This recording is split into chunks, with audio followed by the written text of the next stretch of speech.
గారి గుండెకి చాలా చాలా వారికి చాలా ప్రియమైనటువంటి అంశం ఇది. కనుకనే ఇవాళ సంక్షేమం సుపరిపాలన అనేటువంటి అంశాన్ని తీసుకుని నేను ఖచ్చితంగా ఈ వేదిక మీద నుండి నేను భారతదేశ ఆర్థిక మంత్రి గారు నిర్మలా సీతారామన్ గారు కావచ్చు, మా తండ్రి గారితో చాలా దగ్గరగా పనిచేసినటువంటి జయప్రకాష్ నారాయణ గారు కావచ్చు, అదేవిధంగా Indian school of business dean గారు అయినటువంటి మదన్ గారు కావచ్చు, వారందరికీ కూడా నేను హృదయపూర్వకంగా నేను ధన్యవాదాలు తెలియజేస్తున్నాను. ఎందుకంటే అడిగిన వెంటనే వారు ఒప్పుకుని ఇక్కడికి వచ్చినందుకు నేను వారికి పేరు పేరున ధన్యవాదాలు తెలియజేసుకుంటూ నాకు అంటే మీరందరూ కూడా ఇక్కడికి ఇందాకన్నట్లుగా మీరందరూ కూడా ఆత్మబంధువులు, ఆత్మీయులు అనేటువంటి సందర్భంలో మీరందరూ కూడా ఇక్కడికి రావడం అనేది ఈ సభకి చాలా నిండుతనం ఇచ్చింది అని చెప్పి తెలియజేసుకుంటున్నాను. నమస్కారం. Thank you very much, ma'am. That was a wonderful message. Our next speaker is Dr. Madan Pillutla from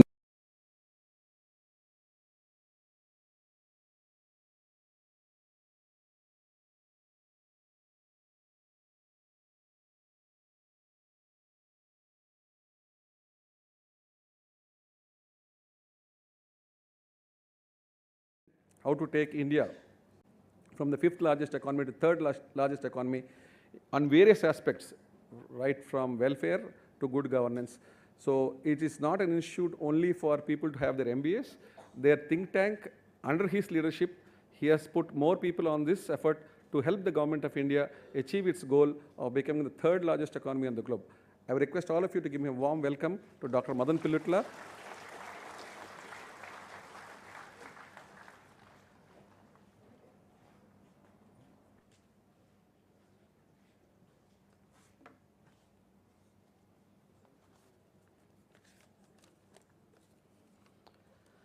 Good evening. Good evening to the Honorable Finance Minister, Srimati Nirmala Sitaramji. And good evening. Thank you, Purneshwari Garu, for inviting me. It's an honor. It's a real honor for me to be here. And thank you, Sri Bharat, the President of Geetham University, for hosting such a wonderful event. So let me begin with an apology. I mean Telugu vaadinandi, but Telugu anta baga raadu maatladtam, andukani I will have to speak in English. So my apologies, especially after the way you spoke in Telugu. I would be ashamed to stand up here and speak the Telugu that I speak at home. So I apologize. So let me begin with that apology. For me, this is a big honor, and it's a privilege to be here. It's also a privilege. I told all my family that I'm going to celebrate the extraordinary life of N.T. Ramarao Garu. And as you can imagine, for a Telugu family, they can't be a bigger kind of a hero, right? So this is the most amazing thing that my parents, if you ask my parents about any one of my achievements, this probably will be something that they will rate as among the highest that I can ever be asked or given an honor about. I also want to tell you something. I didn't tell you this. I happened to grow up quite near the house of N.T. Ramarao Garu in Madras, in Bazula Road, and I remember the number of buses that used to come there to meet him every day. In the morning they would come to meet him every day. The love and the affection that he had in the hearts of the people was really something wonderful to see. And the final thing, and I promise I'll launch into the talk right now. The final thing I want to tell you is that among the very first Indian films that I showed, so my children born and brought up in the West, but among the first few films that they saw were Gundama Kada and Missamma. The two Telugu films that I think are the most amazing films. If I get a chance, if it's there on TV, I stop all my work and then I go and watch my film, and I get entertained again every time and again when I see this. So let me begin, okay? So I won't take up too much of your time, but let me begin. But before I begin on the topic itself, I'm going to preface everything that I'm going to say with some disclaimers. So let's just begin by saying that policymakers have to deal with messy reality. As commentators, and I'm a commentator at best, I'm watching what policymakers do, so I'm a commentator at best. What I need to acknowledge is that I don't understand the full complexity of policymakers' realities, and therefore anything that I say, I say with a degree of humility, and any evaluation that I make with that degree of humility. I also understand that ultimately the consequences of any of the decisions that policymakers make are borne by them, so they're the people who make these decisions. They, therefore, unlike me, they don't have the luxury of like thinking about perfect solutions. They can't let perfect solutions be the enemy of the good, so they always, at any point in time, they need to make and they need to take steps that they think are a delta, are an improvement over the previous, rather than think about what is ideal and what might not be able to be achieved. So I just begin with that as a disclaimer before I say anything else. We have on the stage, so one of the most important policymakers in India and in the world. We owe a huge debt of gratitude to her and other people who shoulder such onerous responsibilities. So anything that we say, ultimately, we should try to be helpful in the remarks that we're going to be making on the topic that is there in front of us. The topic that you've chosen is a wonderful one. It's really, really important. What I've done is I've taken the creative license to interpret it the way that I want to. And I'm going to be talking about something where I want to dip my toe into a debate that is raging in India right now. So let me just dip my toe, not get in full scale, but I'm not just going to dip into it. Clearly the Honorable Finance Minister and Mr. Jayaprakash Narayan know a lot more about governance than I do. So I'm really, like you, I'm looking forward to anything that they're going to be saying. And like you, I will be taking notes, just trying to figure out what I can learn from anything that they're going to say. But let me begin about the topic itself that I want to talk about. I'll begin by offering a definition of governance. So this is from all these multilateral bodies, things like the UNDP and so on. So what they say about governance is that it's the exercise of economic, political and administrative authority to manage a country's affairs at all levels. And good governance really means that processes and institutions that produce results that meet the needs of society while making the best use of resources at their disposal. So we all understand that ultimately when we are working for the good of society, for the good of people, there are limited resources, which means there are trade-offs that are involved. And good governance means trying to make the best use of resources, shepherd the resources so that you can get the best possible outcomes you can. So with that as the definition, let me just go into what I think, ultimately what is good governance and what does empowerment have to say? What is the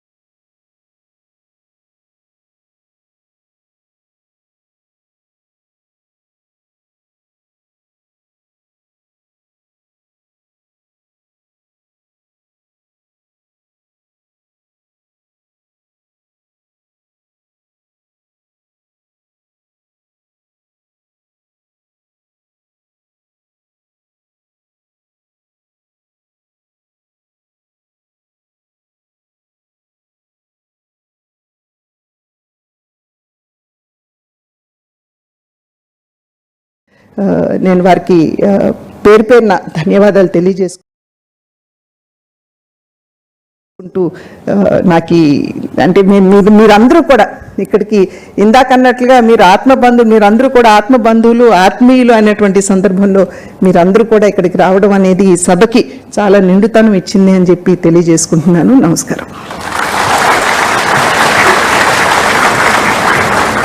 Thank you very much, ma'am. That was a wonderful message.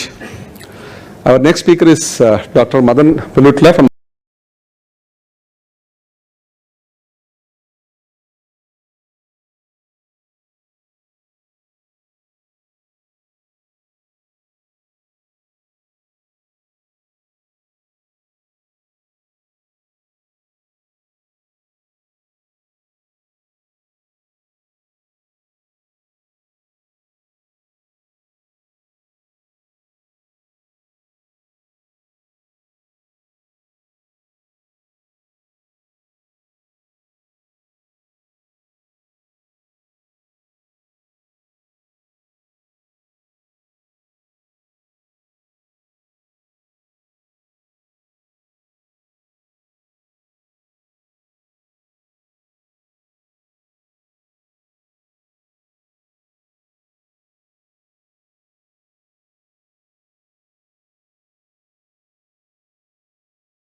how to take India from the fifth largest economy to third largest economy on various aspects, right from welfare to good governance.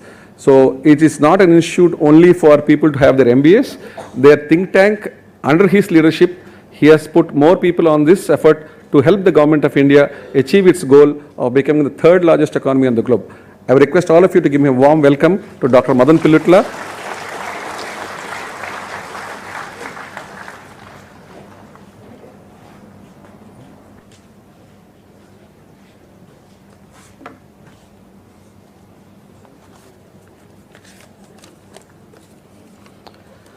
Good evening. Good evening to the Honorable Finance Minister, Srimati Nirmala Sitaramji. And good evening, Narayan. Thank you, Purneshwari Garu, for inviting me. It's an honor. It's a real honor for me to be here. And thank you, Shri Bharat, the President of India. And then what they'll do is that they will form coalitions, will lobby the governments, and obtain special favors and legislation favorable to them. In other words, this is clientelism. They refer to this as clientelism. And what they say is that clientelism is the reason where you privilege certain groups, you privilege certain coalitions of voters. This is the reason that governments want to stay away from any kind of redistribution or welfare kind of like policies themselves. There's a second reason that they offer.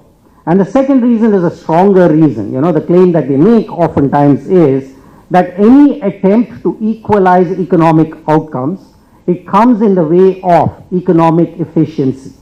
So efficiency from that point of view is, it comes at the cost of inequalities, efficiency comes in their view at the cost of inequalities in income and wealth. In other words, inequalities in income and wealth is probably what results in economic development, is what they say. So any attempt to address that comes at a cost for economic development for countries. This is best exemplified by a quote by a person called Oken, who talks about any kind of an attempt at welfare as a leaky bucket. So I quote what he says: "The money that must be carried from the rich to the poor is a leaky bucket. Some of it will simply disappear in the transit. The poor will not receive all the money that is taken from the rich." So any of the transfer that takes place there, for a number of reasons, that it's going to leak away, which means it's going to affect economic development of the country. Despite this criticism of the redistribution efforts by the state and the assumption that economic equality and economic inefficiency are antithetical, there are many governments that have taken the redistribution function of states seriously. And thankfully, you know, that's good. It's good that they've taken that particular thing seriously. Because in the book that, you know, so there is a book that has been written by Thomas Piketty. It's a book that was a very, very, very famous book.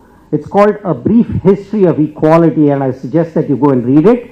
The data itself, you know, people are questioning it at all different points in time, but there is one thing that is unmistakable in what he says. What he says is that the world in the early 2020s, which is now, no matter how unjust or unfair that it seems, is more egalitarian than 1950 or 1900, definitely more egalitarian than 1850 or 1780. And this is because all of the states and all of the governments have taken redistribution and welfare responsibilities, they have taken them seriously. So why did they do so? Why did the world move towards this, even though there are very strong critiques against this? And why did the welfare state come to be in large parts of the world where governments are rightly concerned about welfare, even though there are arguments, reasonable arguments, that have been mounted against it? First, and I think this is the most important one, so I just want to put this down here. There is a perceived moral imperative towards equality of opportunity. That is what all of us believe. We think that the idea that all children should get the same chances in life, independent of the socio-economic status of their parents, is a fair one. is a just one. We believe that. Or more broadly, what we believe is that people should not be advantaged or disadvantaged because of their luck or because they've been born in a rich or a poor household.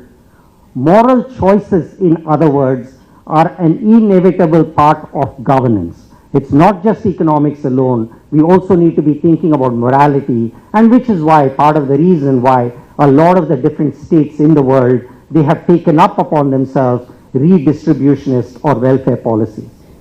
A second reason was really, if you think about economic historians, what they talk about is empowerment through the provision of universal franchise. We are, quite an exemplar in that. At the time of independence, we were one of the few countries in the world that decided on universal adult franchise. So when you think about a lot of different countries that went about when they got that, it allowed individuals and groups that were excluded or disadvantaged to make claims on the state's resources. For example, pressure from organized labor movements around the world led to the development of welfare schemes, and that applied universally. Finally, I just want to put this down. Based on available evidence right now, what we cannot conclude is that states or governments that spend on welfare do so at the cost of efficiency.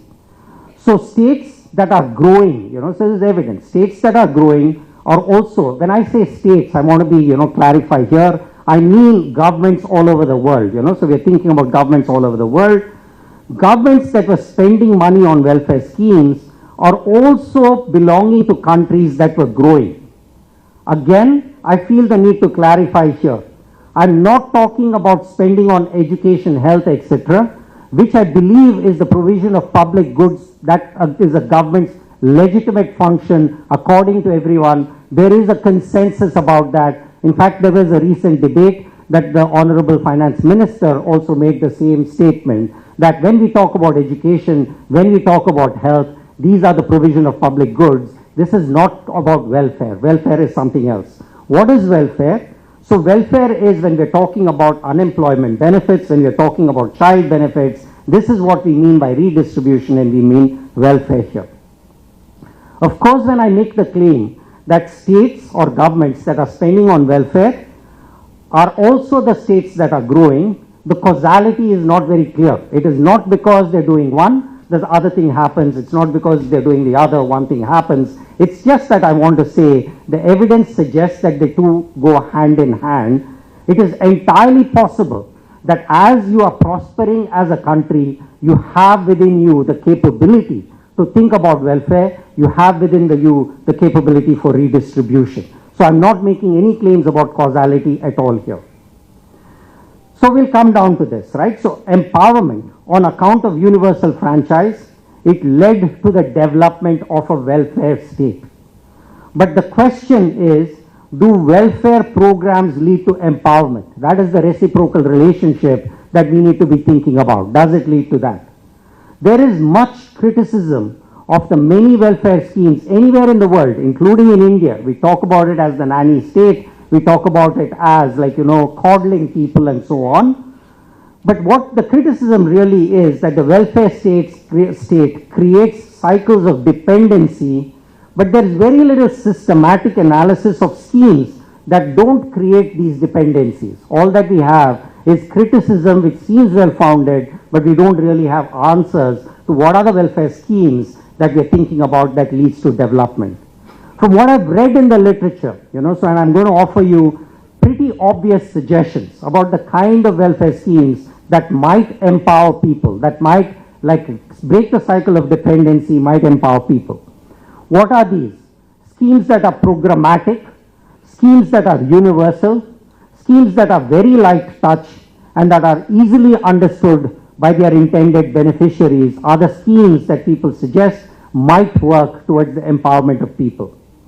Besides that, I know of limited kind of evidence, and I need to be very, very, very clear that the evidence is very limited to small scale studies that have been done in India, in Kenya, in different parts of the world. where they talk about the empowering effects of direct cash transfers to poor households.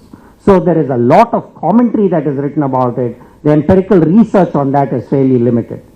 So India is well placed in this regard because you saw the speed with which, the remarkable speed with which transfers were made to vulnerable people during COVID in April 2020 and going forward. So India is well placed to do that. However, I need to be cautious that the evidence here is based on a very, very limited data set that is out there. But this is one redistribution policy that appears to have some degree of a power to empower people.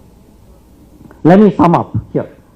I spoke a lot about why economists of a particular kind, they warn governments against the welfare state.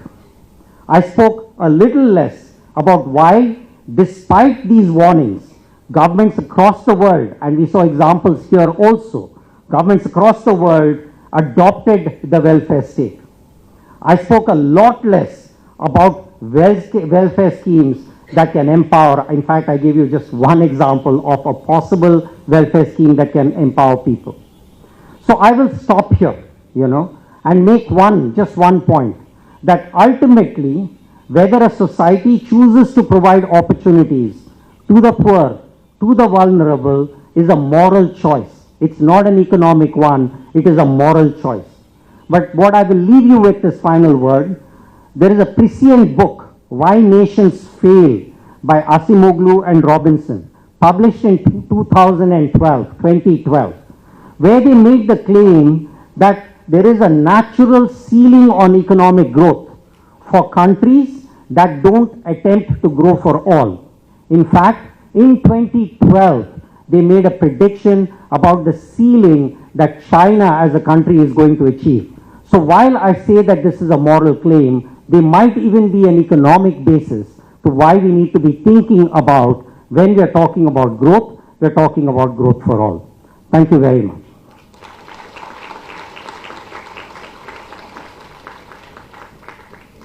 Thank you very much, sir.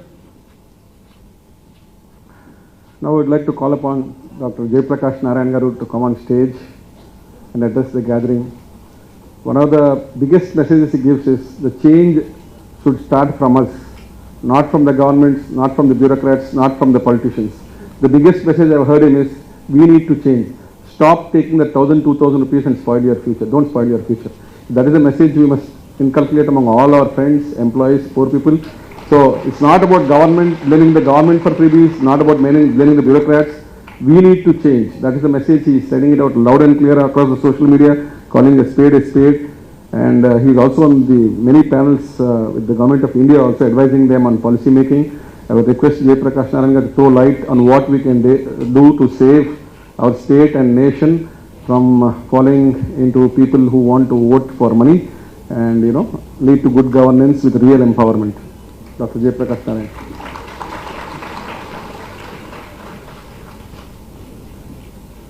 Madam Chairperson, esteemed Finance Minister Nimalaji, friends. First, let me pay tribute to Ella Prakata Subbarao, in whose name this auditorium was commemorated. The reason why I am mentioning is, many of you may not know some of our truly great heroes. Subbarao would have been a very definite Nobel laureate if he lived a little longer. He died very young, at 53 in 1948. If any one of his 5 or 6 major accomplishments were recognized, each one probably would have got a Nobel.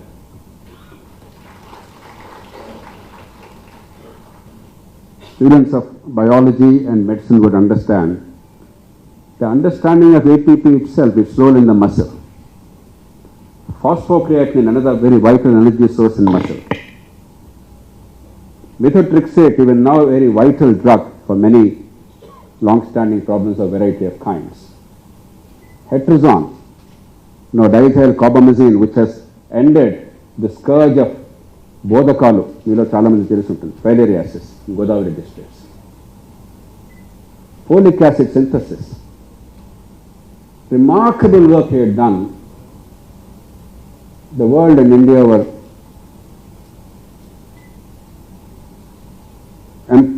impoverished because of his very early demise. I'm delighted that institutions like this, Geetam, Bharat and your team, we must really congratulate you that you remember such truly great people.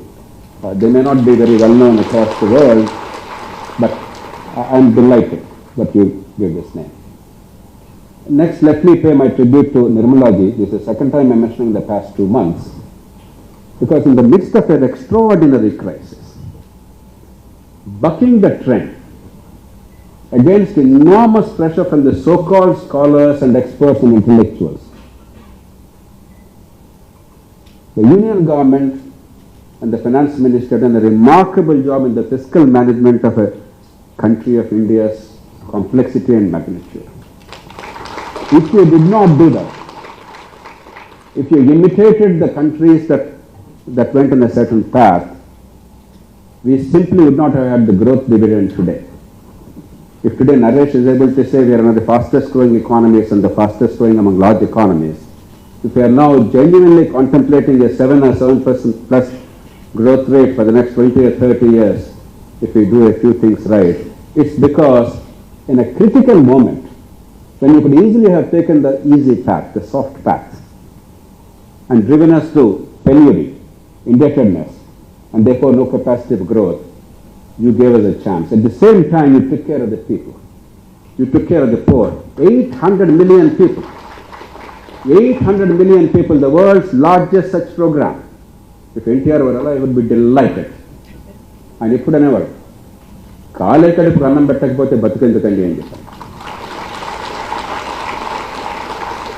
800 million people were given free food, and as a result, as the IMF has recognized, while poverty still remains, we all recognize it, there is tremendous poverty and deprivation on account of poverty.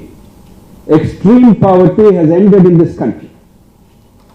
It's a remarkable accomplishment. Nimalaji, thank you for the growth impetus you and the Prime Minister are giving, for balancing both manufacturing and services, welfare and growth, union and states. And I say it from the bottom of my heart, you know pretty well, I am not given to idle talk because you happen to be Finance Minister of India or somebody is the Prime Minister of India. Because after all, I am a citizen. A citizen, I believe, is a much higher pedestal than the Prime Minister and the President.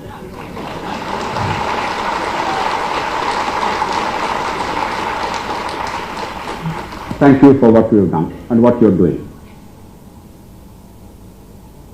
Nandamuri Taraka Ramarao గారి గురించి మనం కొత్తగా చెప్పుకోవాల్సిన అవసరం లేదు. ఆయన జీవిత చరిత్ర ఆబాలగోపాలానికి ఈ దేశంలో తెలుసు. దానిలోకి నేను వెళ్ళను. కానీ ఆయన గొప్పతనం ఏమిటంటే చాలామంది గుర్తించండి. ఎందుకంటే గొప్ప జనాకర్షణ ఉన్న మనిషి, ఒక అసాధారణ వ్యక్తిత్వం ఉన్న మనిషి సహజంగానే మనం అందరూ ఆకట్టుకుంటారు. కానీ ఆకట్టుకున్నప్పుడు మనం కనిపించేవి చూస్తాం కానీ లోతుకు వెళ్ళే ప్రయత్నం చేయం.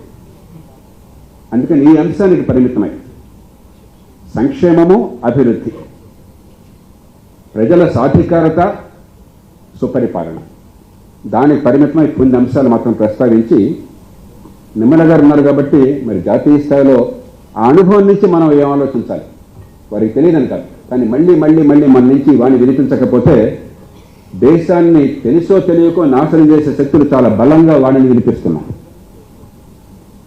దేశాన్ని బాగు చేసే శక్తులు కొంతైనా వాణిని వినిపించకపోతే అట్లాగా నన్ను చాలామంది అడుగుతుంటారు, ఏంటంటే 30-40 ఏళ్ళ నుంచి మీరు గుర్తించి కరుస్తున్నారు, పోరాడుతున్నారు, రాత్రి వాళ్ళు కష్టపడుతున్నారు, ఎందుకు ఇదంతా? నేను ఎప్పుడు చెప్తే నవ్వుతూ, ఏమైనా దేశాన్ని నాశనం చేసేవాళ్ళు చాలా చాలా కష్టపడుతున్నారు, మనం దానిలో సగమన్నా కష్టపడకపోతే దేశాన్ని అలా కాపాడుకుంటాం అయ్యా.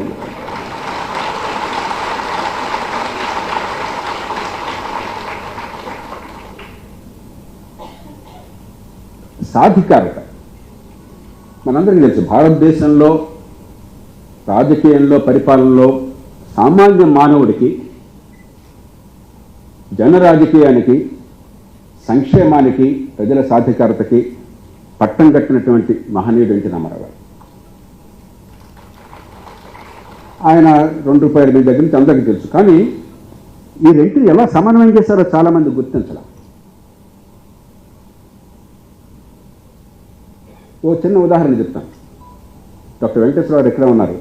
వారు మంత్రిగా ఉండగా, నేను కలెక్టర్గా ఉండగా వారి జిల్లాలో, ప్రకాశం జిల్లాలో భయంకరమైనటువంటి సంక్షోభం వచ్చే ప్రతి రైతులకి రెసిస్టెంట్ హీలియోసిస్, శనగపచ్చ పురుగు, ఈ మందులు ఎక్కువ వేసేసరికి మందులకు లొంగక రెసిస్టెంట్ అయిపోయింది, ఇన్ని పురుగు మందులు వేసిన. దాంతోపాటు ఒక మైనర్ పెస్ట్, వైట్ ఫ్లై అనేది మేజర్ పెస్ట్ అయిపోయింది. ఈ పెస్టిసైడ్ యూజ్ ఎక్కువ అవడం చేత minor pest became major pest. Under my watch, 42 farmers committed suicide, probably for the first time in India, in the district. It was a devastating thing for the farmers, for their families, economically, for the region, and for those of us who were closely involved, it was an extremely emotional, painful thing. ప్రభుత్వం ఏం చేసి ఇతర దాంట్లోకి నేను వెళ్ళను. చాలా ఒత్తిడి వచ్చింది ఆయన మీద. ఆత్మహత్య చేసుకున్నారు. ఆ కుటుంబాలకి, ఒక్కొక్క ఆత్మహత్య చేసుకున్నటువంటి రైతు కుటుంబానికి ఇంత డబ్బు ఇద్దామని చెప్పని ఒత్తిడి వచ్చింది. మన దేశంలో మనిషి చచ్చిపోగానే 5 లక్షల రూపాయలు ఇవ్వడం చాలు, మన డబ్బు కాదు కదా, మన ఏమైంది, ప్రజాధనం కదా, ఇచ్చేసేసి గొప్పలు చేసేట్టు నటించుకున్నాం. అద్భుతం, రోజు చూస్తున్నాం మనం. ఎన్టీఆర్ గారు మళ్ళీ మళ్ళీ స్పష్టంగా చెప్పారు, బ్రదర్, రైతులంటే ప్రాణం పెడదాం, కానీ ప్రాణం తీసుకున్న రైతుకి ఆ కారణంగా డబ్బులు ఇచ్చి ప్రాణం తీసుకుంటే బతుకు బాగుపడుతుందన్న భ్రమను కల్పించొద్దు, అబద్ధాలు ఆడద్దు, రైతులు నిలబెడదాం. నాకు చెప్పారు జయప్రకాష్ గారు, ఆ కుటుంబాలకి ప్రాణం ఉంటే అన్నీ చేయండి, ఆ పిల్లల భవిష్యత్తు కాపాడండి, ఆ కుటుంబానికి ఆర్థికంగా రకరకాల ఏర్పాట్లు చేద్దాం వివిధ ప్రభుత్వ పథకాల్లో లేదా ప్రైవేట్ రంగాన్ని తీసుకుని, కానీ చనిపోయిన కారణంగా, ఆత్మహత్య చేసుకున్న కారణంగా డబ్బులు ఇస్తానన్న మాట మాత్రం వద్దు అని చెప్పని స్పష్టంగా చెప్పారు. ఆయన సంక్షేమం దీర్ఘకాలిక అభివృద్ధి కోసం, వాళ్ళ శక్తి సామర్థ్యాలు పెంచడం కోసం, సామాన్య ప్రజల్ని, పేదల్ని వాళ్ళ కాళ్ళ మీద నిలబెట్టడం కోసం, అంతేగాని శాశ్వతంగా పరాధీనులు చేయడం కోసం కాదు.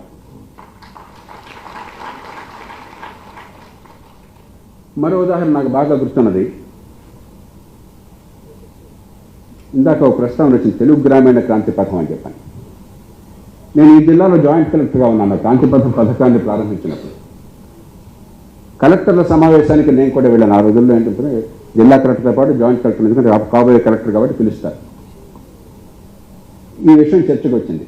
చాలామంది ఉన్నతాధికారులు, మొట్టమొదటిసారిగా బహిరంగ చెప్తున్నాను, చాలామంది నిజాయితీ పరులైన ఉన్నతాధికారులు,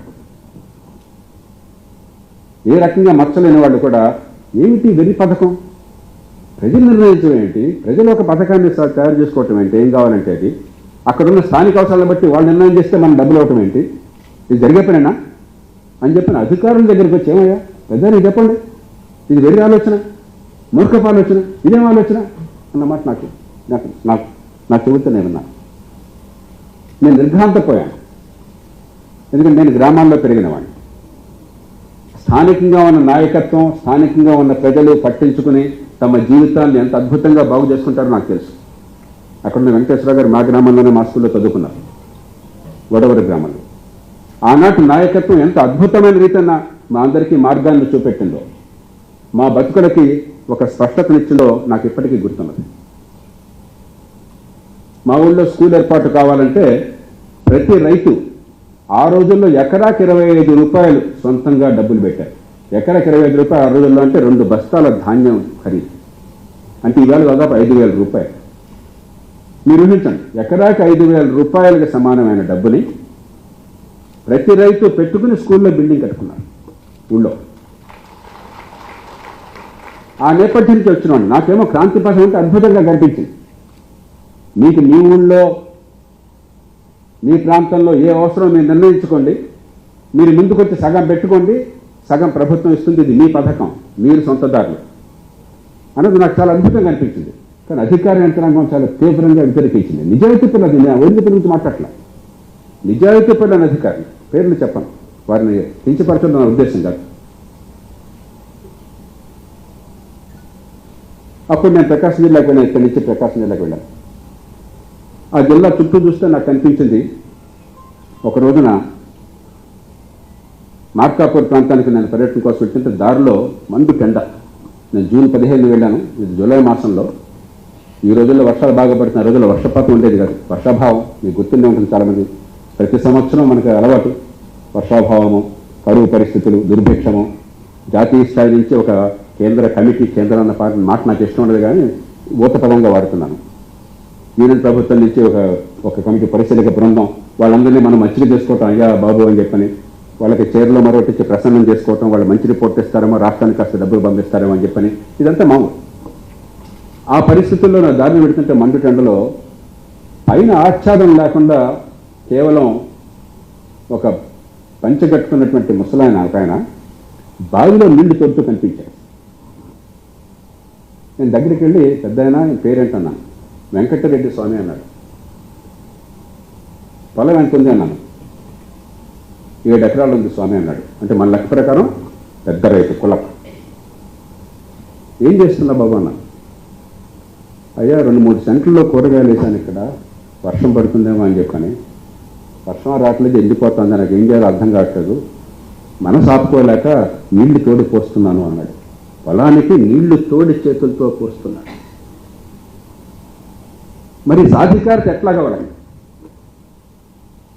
ఆనాడు నేను అనుకున్నాను, ఈ జిల్లాలో ప్రతి నీటి చుక్కని ఏదో ఒక రకంగా సద్వినియోగం చేసి ఏర్పాటు చేయకపోతే ప్రభుత్వం మనందరం అనవసరం అని చెప్పాను.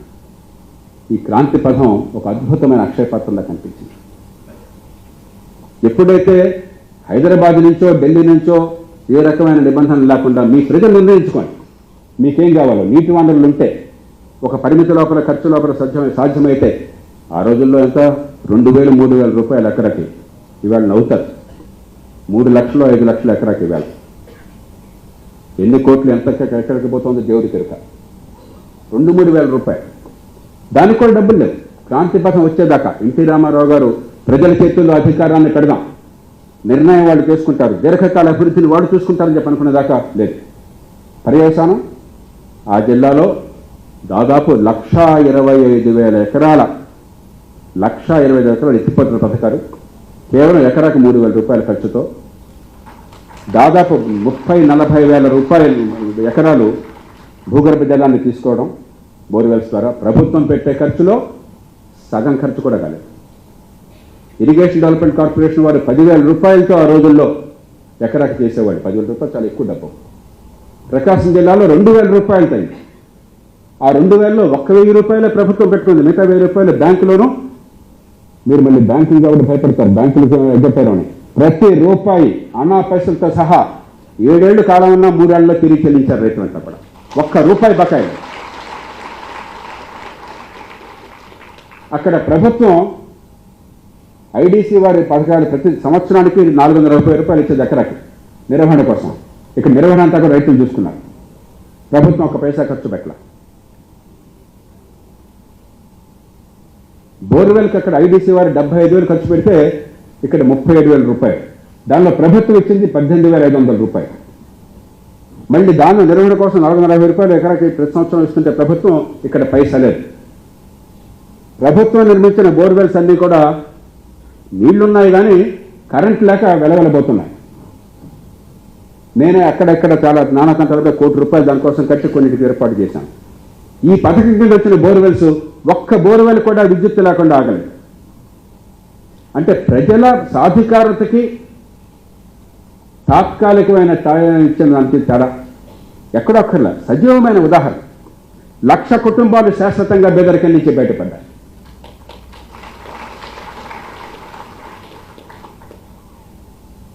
ఎన్టీ రామారావు గారు పెద్ద పుస్తకాలు చదవాలి. ఏసీ కాలేజీలో డిగ్రీ చేశారు, యూనివర్సిటీలో పట్టా పొందరా. ఇలాంటి యూనివర్సిటీలో ఆయన స్థానం ఉండేది కాదు. పిహెచ్డీ రాలా. కానీ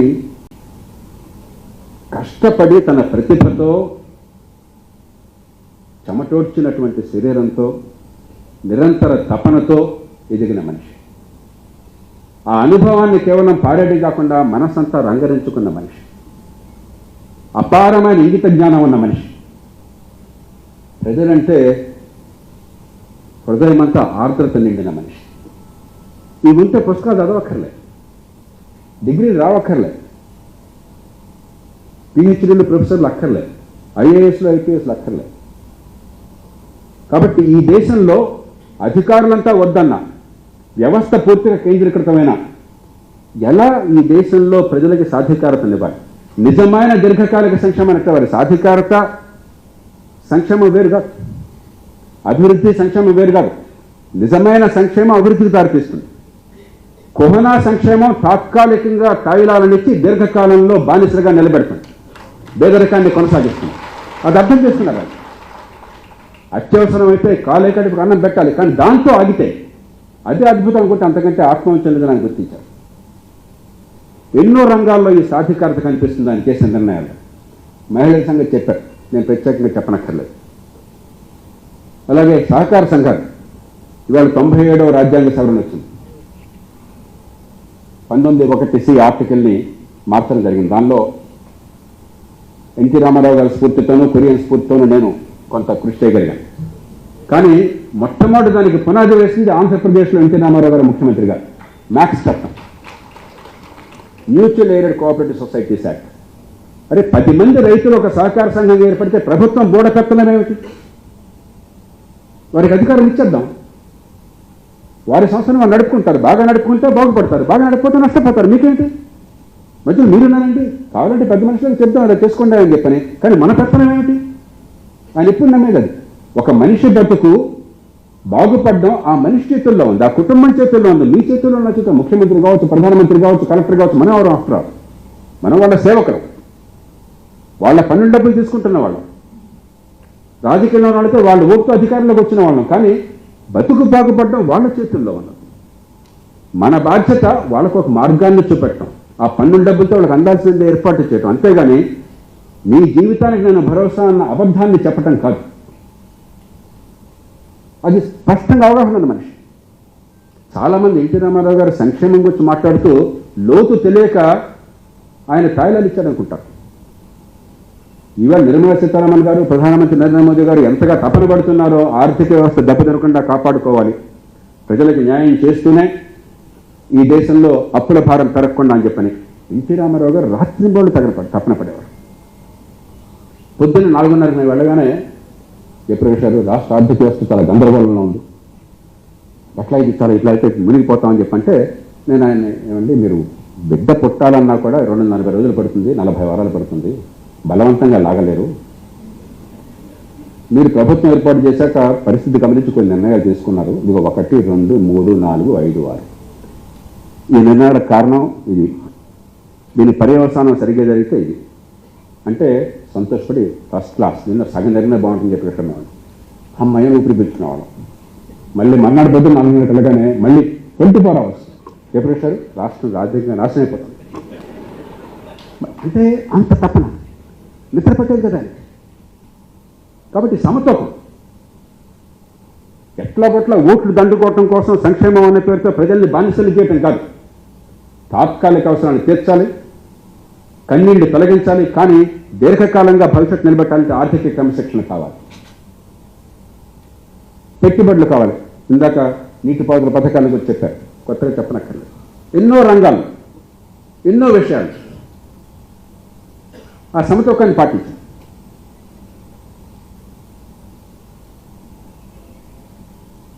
మదన్ గారు చెప్పారు ఇందాక, రాజ్యం ఏం చేయాలని చెప్పాను. మన దేశంలో సమస్య ఎక్కడొచ్చిందంటే రాజ్యం పాత్రను ఇప్పటిదాకా మనం అర్థం చేసుకోలేదు. రాజ్యం అంటే రాచరికం అనుకుంటున్నాం, రాజ్యం అంటే పెత్తందారీ స్వభావం అనుకుంటున్నాం, రాజ్యం అంటే నిజాం ఫర్మాన్ అనుకుంటున్నాం.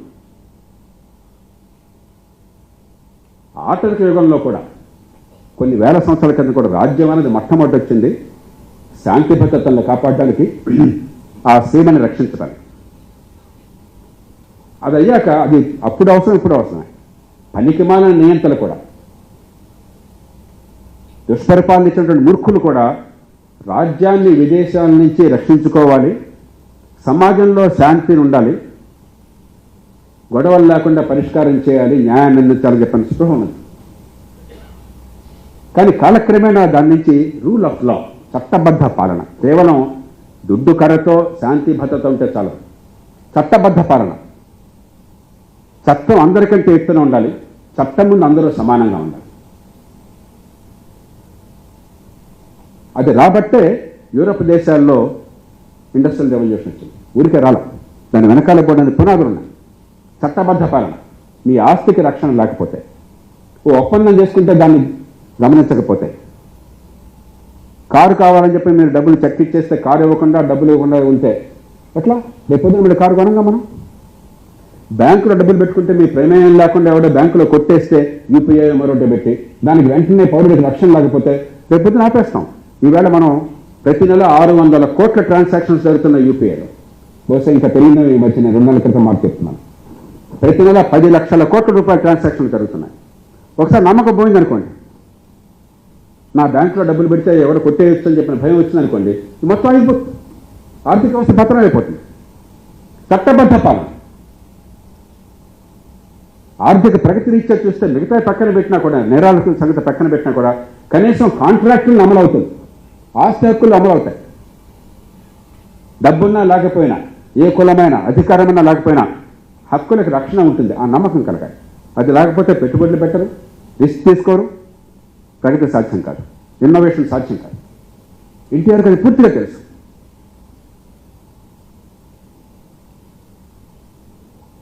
ఇక అశోకుడి కాలం నుంచి, అశోకుని ఏమంటాం మనం? అశోక ది గ్రేట్ అంటాం. చిన్నప్పుడు మీలో కొంతమందికి తెలుగు చదివిన వాళ్ళకి నాలాగా గుర్తుంటుంది. అశోకుడు ఏం చేశాడు? చెట్లు నాటించను, బాటలు వేయించను, సత్రములు కట్టించను. గుర్తుందా? చెట్లు నాటించను, బాటలు వేయించను, సత్రములు కట్టించను. అందుకు అశోక ది గ్రేట్. ఎందుకని? 2300 సంవత్సరాల క్రితం రాజ్యం వీరభోజ్యంగా ఉన్న కాలంలో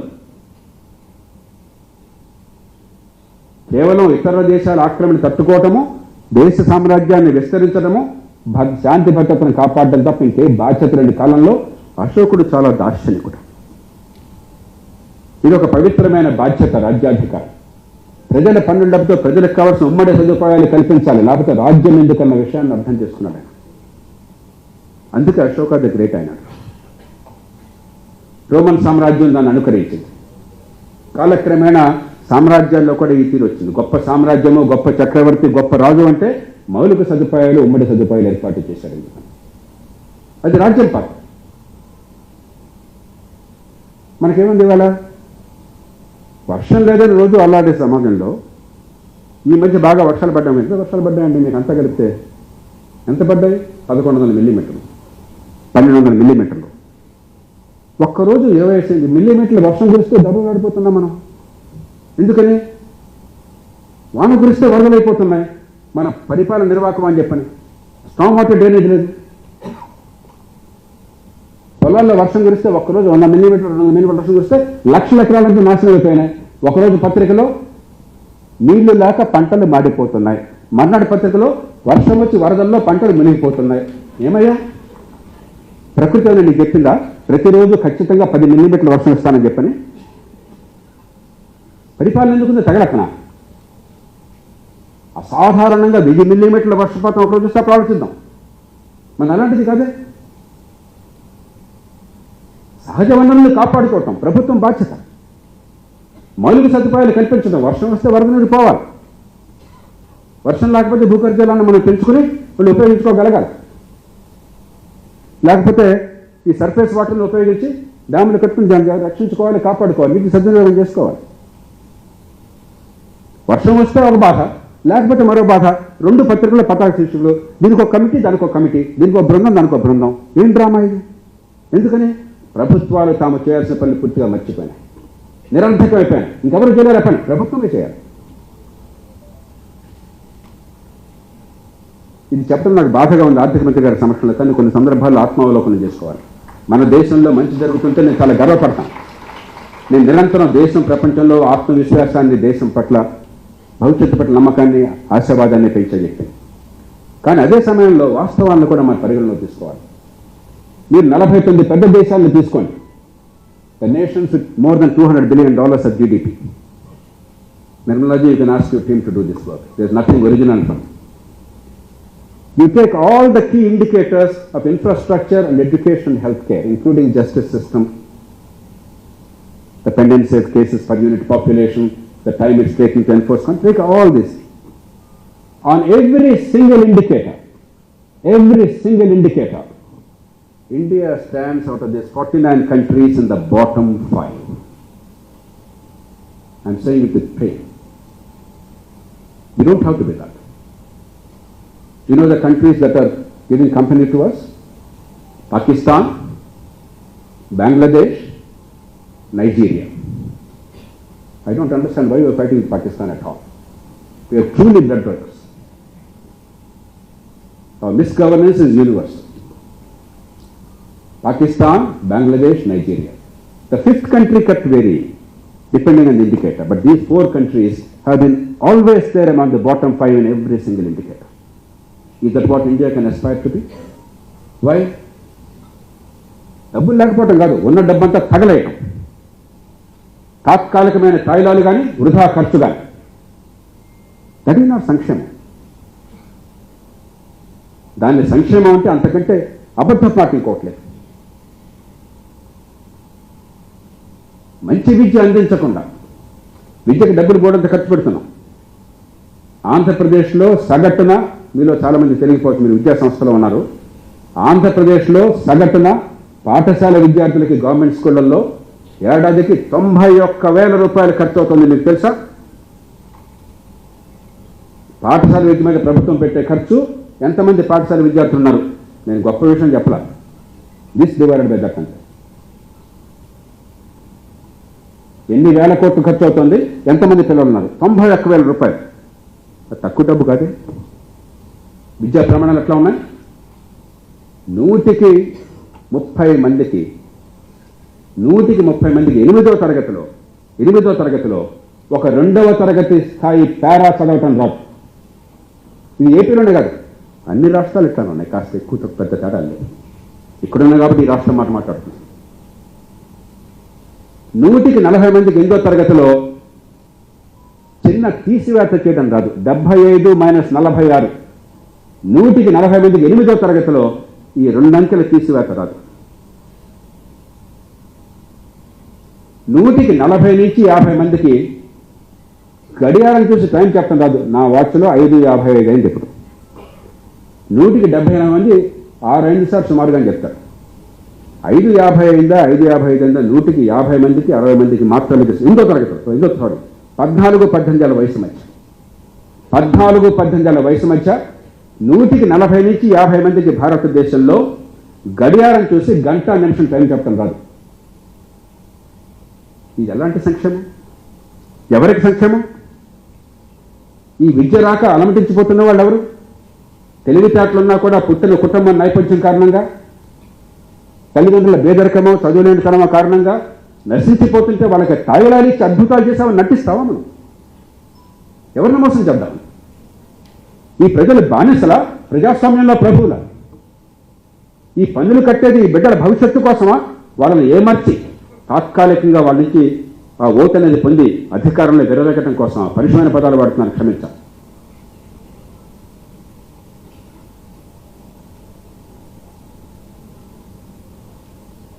ఈ మౌలిక సదుపాయాలు అయ్యాక మంచి ప్రమాణాల విద్య, మంచి ఆరోగ్యం. ఏడాదికి 5,40,00,000 మంది, 5,40,00,000 మంది ఏడాది కంటే రోజుకు సుమారుగా 1,00,000 మంది. సంవత్సరం మొదట బేదలు కాని వాళ్ళు సంవత్సరాంతానికి అనారోగ్య కారణంగా బేదలవుతున్నారు భారతదేశంలో. డిసెంట్ ఇంటూ పావర్టీ అంటారు. Poverty line is not a static line. While the numbers remain రఫ్లీ the same with continuous improvement, a lot of people get into poverty and out of poverty. There is a dynamic process at work. 54 million people, 5 crore 40 lakh people in a year are descending into poverty every year in India because of lack of healthcare access. We can easily set it at a low cost if you utilize our advantages. The governments that do not do these, or the parties that do not offer these, they are all too ready to offer all kinds of short-term freebies at the cost of long-term good.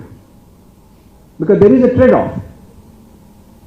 You have to take care of the short-term needs. Nirmala Sitharaman ji has taken care of the short-term needs. 800 million people are fed in a time of crisis. That is welfare.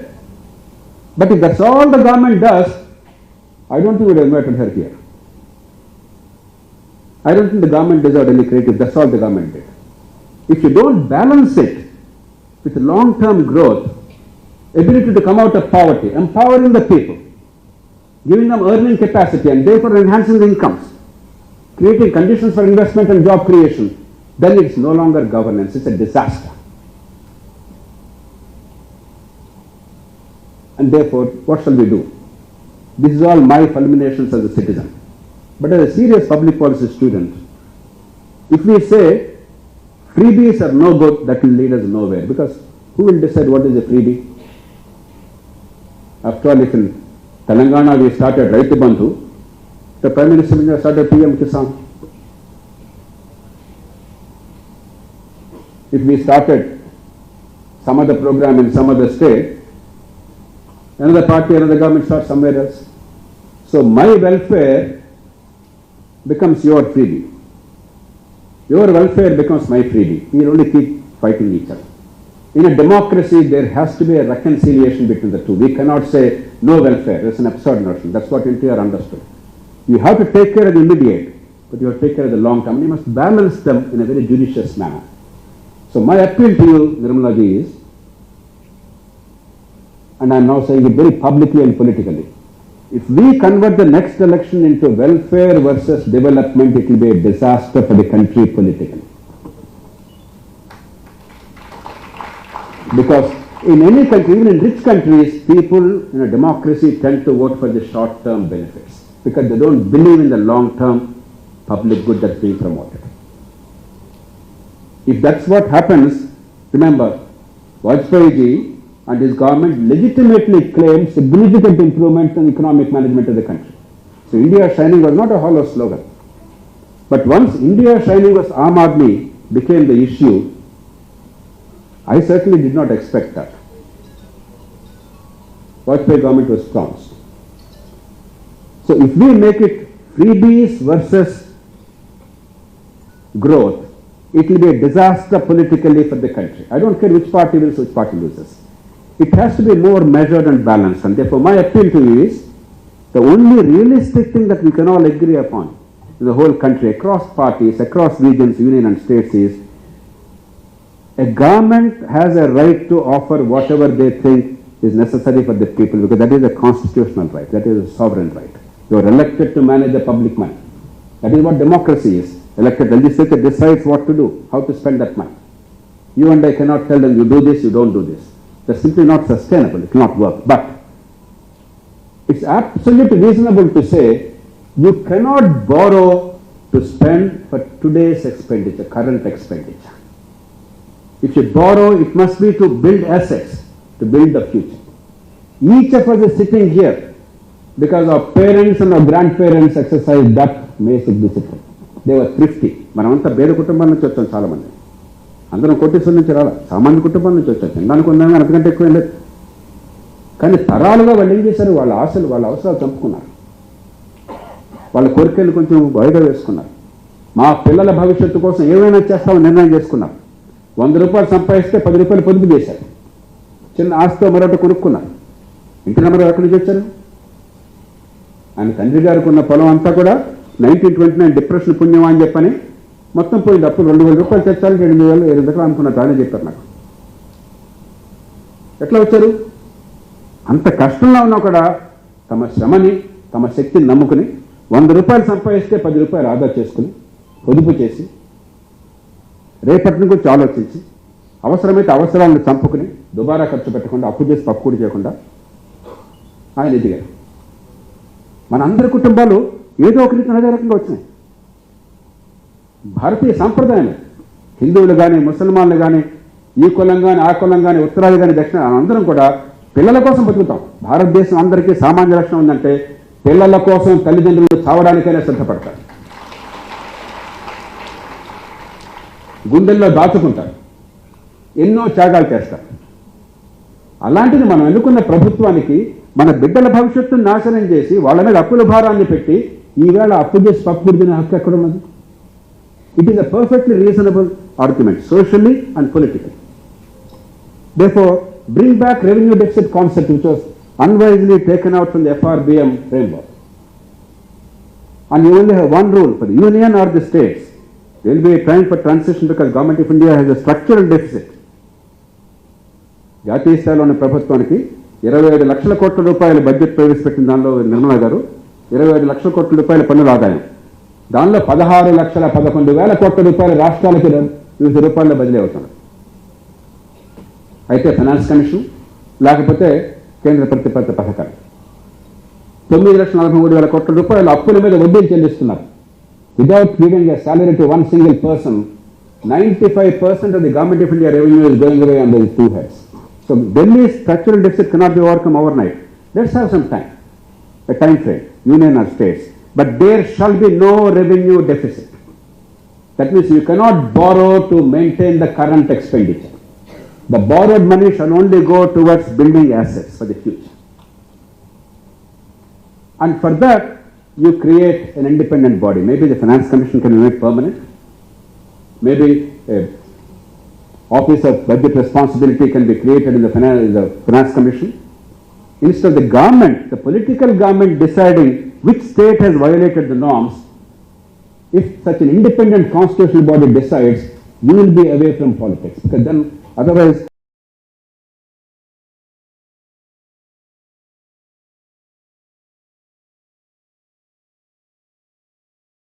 free, and Government of India, Narendra Modi is stopping it. There is no end to this.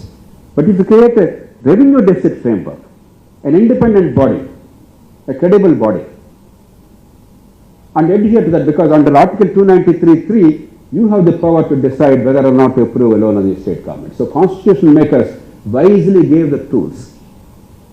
Please do not make it an issue of freebies versus growth. You have to make it an issue of revenue deficit being nil, and borrowed money cannot be used for current expenditure.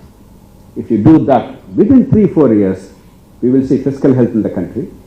We will have enough money to be able to fund the welfare programs, but enough money to invest for the future. One last word. For those of you who may not look at numbers, 7% అభివృద్ధికి 8% అభివృద్ధికి తేడా అంతా తెలుసా? 10 ఏళ్ల కాలంలో 7%కి 8% మధ్య తేడా $600 billion GDP, అంటే 50 లక్షల కోట్ల రూపాయల GDP, annual income of the country. 18 to 20% goes back in taxes to union or states. Our tax GDP ratio is about 18 to 19%. అంటే 50 లక్షల కోట్లు 10 లక్షల కోట్ల రూపాయలు పన్నుల రూపంలో అదనంగా వస్తుంది ప్రతి సంవత్సరం. ఈవేళ తాత్కాలిక తాయిలాలు ఇస్తున్నామని చెప్పని ఈ గ్రోత్ను చంపుకుంటే రేపొద్దున వచ్చే ఇన్కమ్ ఆగిపోతుంది. ఇన్కమ్ ఆగిపోతే నష్టపోతారు, మళ్ళీ దిగం. 10 లక్షల కోట్లు అదనంగా ఇన్కమ్ వస్తాయి. Imagine the amount of welfare you can spread, how you can take care of the poor. One is not at the cost of the other. We have to take care of the poor, their short-term needs, but we have to promote growth for the long-term needs of the poor and the country. And we have to find a viable mechanism above petty politics, above partisanship, to be able to address both. I believe that is the enduring lesson of a great leader, a man of immense compassion, a man of common sense, a man who was a true visionary, and because he was not a voracious reader or a copious writer, we forgot the visionary part of it. I think that's a true lesson of the visionaries like NTR or Rajaji, C. Rajagopalachari, and many other great men and women of this country, right, starting from Dadabhai Nauroji, Gopal Krishna Gokhale, and others. This is a part of Indian ethos, that we shall not burden our children with a debt that is incurred on account of current expenditure, our spendthrift nature. I think we can build a framework around that. Once again, I join all of you in paying my humble tribute to the late NTR on the Centenary occasion. I thank you. That was a very, very passionate speech, Prakash Garu. We are very grateful to you for providing all the insights. And the most anticipated event of today's evening, the speech by the Honorable Finance Minister of India, Dr. Nirmala Sitharaman. On this occasion, I would like to mention just one small thing. Ma'am today inaugurated the Indian Institute of Foreign Trade in Kakinada. She drove down all the way from Kakinada just to be with us. And when she was the Commerce Minister of India, when she came to Visakhapatnam, we from the Andhra Chamber of Commerce requested her, when Harbabu Garu was the Member of Parliament, for Indian Institute of Foreign Trade, Indian Institute of Packaging, and Institute of Plantation Management. Within 5 minutes, she sanctioned all the 3 institutes. That is how she works. She said, I will go back to Delhi. In Ministry of Foreign Trade, I don't have the budget this year. I'll give it to you next year. She gave it. She sent a team from Delhi. That's how she works. That's when we thought this lady can do magic. But because of the delays from the state government, the institute came into function now. Every single representation, I can proudly tell you, you may be thinking we are sharing this to praise her. No. Every single representation given by the Andhra Chamber of Commerce, either through Purandeshwari or directly to Nirmala Sitharaman, was addressed. Every single, I am telling you, she sanctioned half a dozen institutes. She gave income tax benefits, retrospective taxation when we requested her to bring it back to 3 years. She reduced it from 7 years to 3 years. She is the finance minister who not only gave food to, along with the Prime Minister Narendra Modi, to 80 crore people, but she also gave direct benefit transfer. She also cut corporate taxes.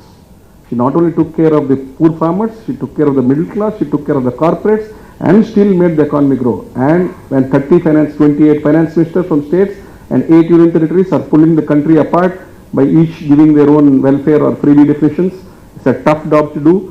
Being the commerce minister, she has done a wonderful job, and as a first woman defense minister, we are really proud of you, ma'am. We would like you to enlighten us on how we will steer our country to the third biggest economy in the world. I am sure the Prime Minister has full trust in you. We also want to tell we are all with you. Welcome, Nirmala Sitharaman.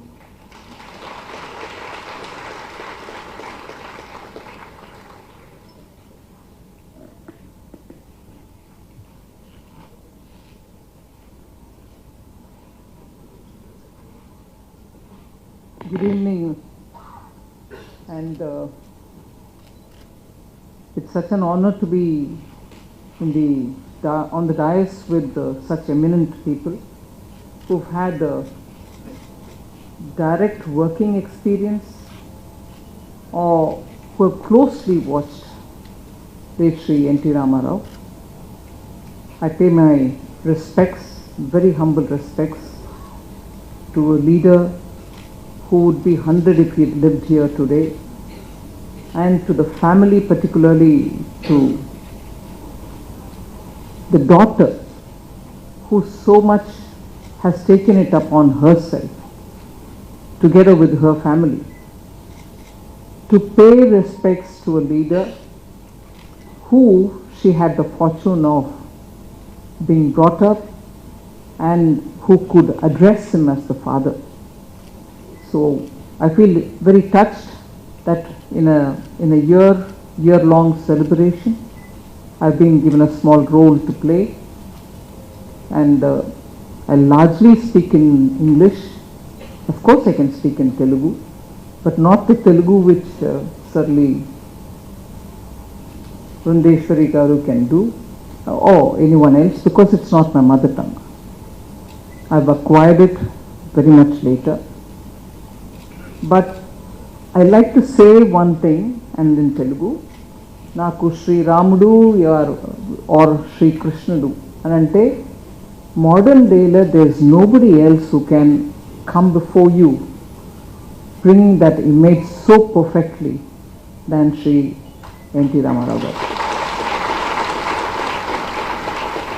And in my family, we've taken it upon ourselves that ఎప్పుడు chance దొరికినా ఎవరైనా కొత్త వాళ్ళు వస్తే Indian పురాణాల గురించి తెలుసుకోవాలంటే we'll say come sit watch some movies with us and show an N.T. Ramarao film.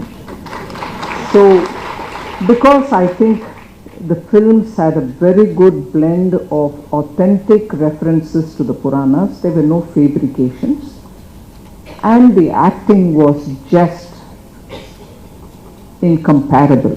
We've had several language production of Ramayana, Bhagavata, or episodes from Bhagavata or Mahabharata and so on, but I would, at the risk of being criticized that you're being prejudiced, I would say, at the risk of being alleged so, I'll challenge anyone else who can give me another one example of people who have enacted the role of Sri Rama or Sri Krishna as emotionally, touchingly and effectively as Sri N.T. Rama Rao Garu.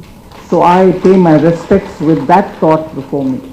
And thank you, Purandeshwari Garu, for giving me this opportunity to be able to pay my respects to this great artist who subsequently like the way in which Jay Prakash Garu said, literally understood what is governance, literally wanted to effectively just set aside all those blocks which were standing in the way of good governance, and because of his personality and because of the way he could just carry public opinion with him, was able to bring in so many different changes.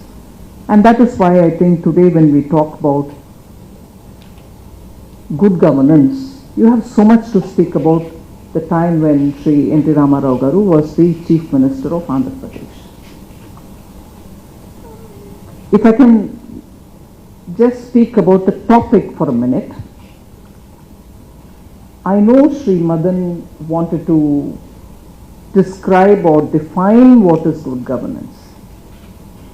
Because I'm in the administration being led by Sri Narendra Modi, I would take examples from that and tell you what we understand as good governance.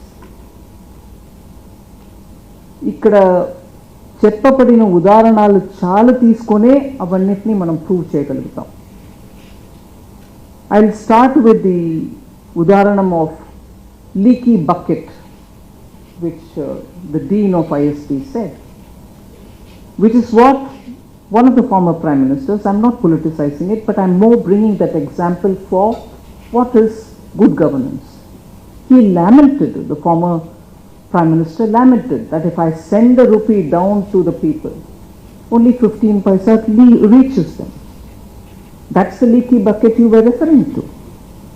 But what Prime Minister Modi has done is, by adopting technology, he has contained the leaky bucket process. There are no leaks. The beneficiary who should get that money gets it. Not 15 paisa out of a rupee, but 1 rupee to every 1 rupee. And that's because the technology has come up.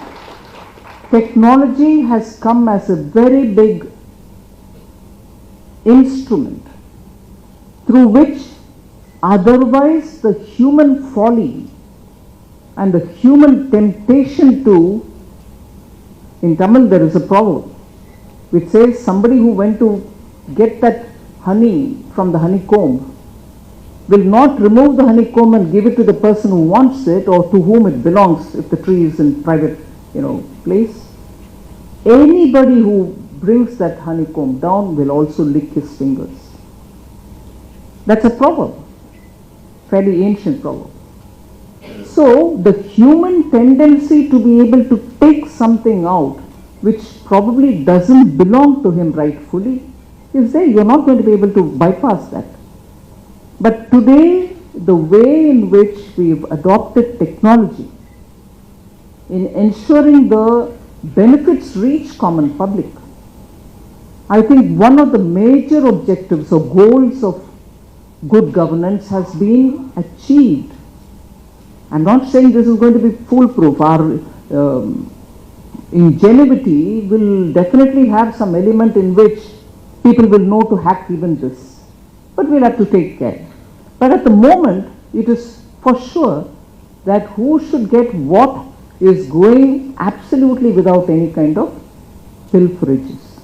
So good governance is about looking for instruments with which you are able to implement the objective. That you reach something out to somebody who deserves to get it, it should be reached.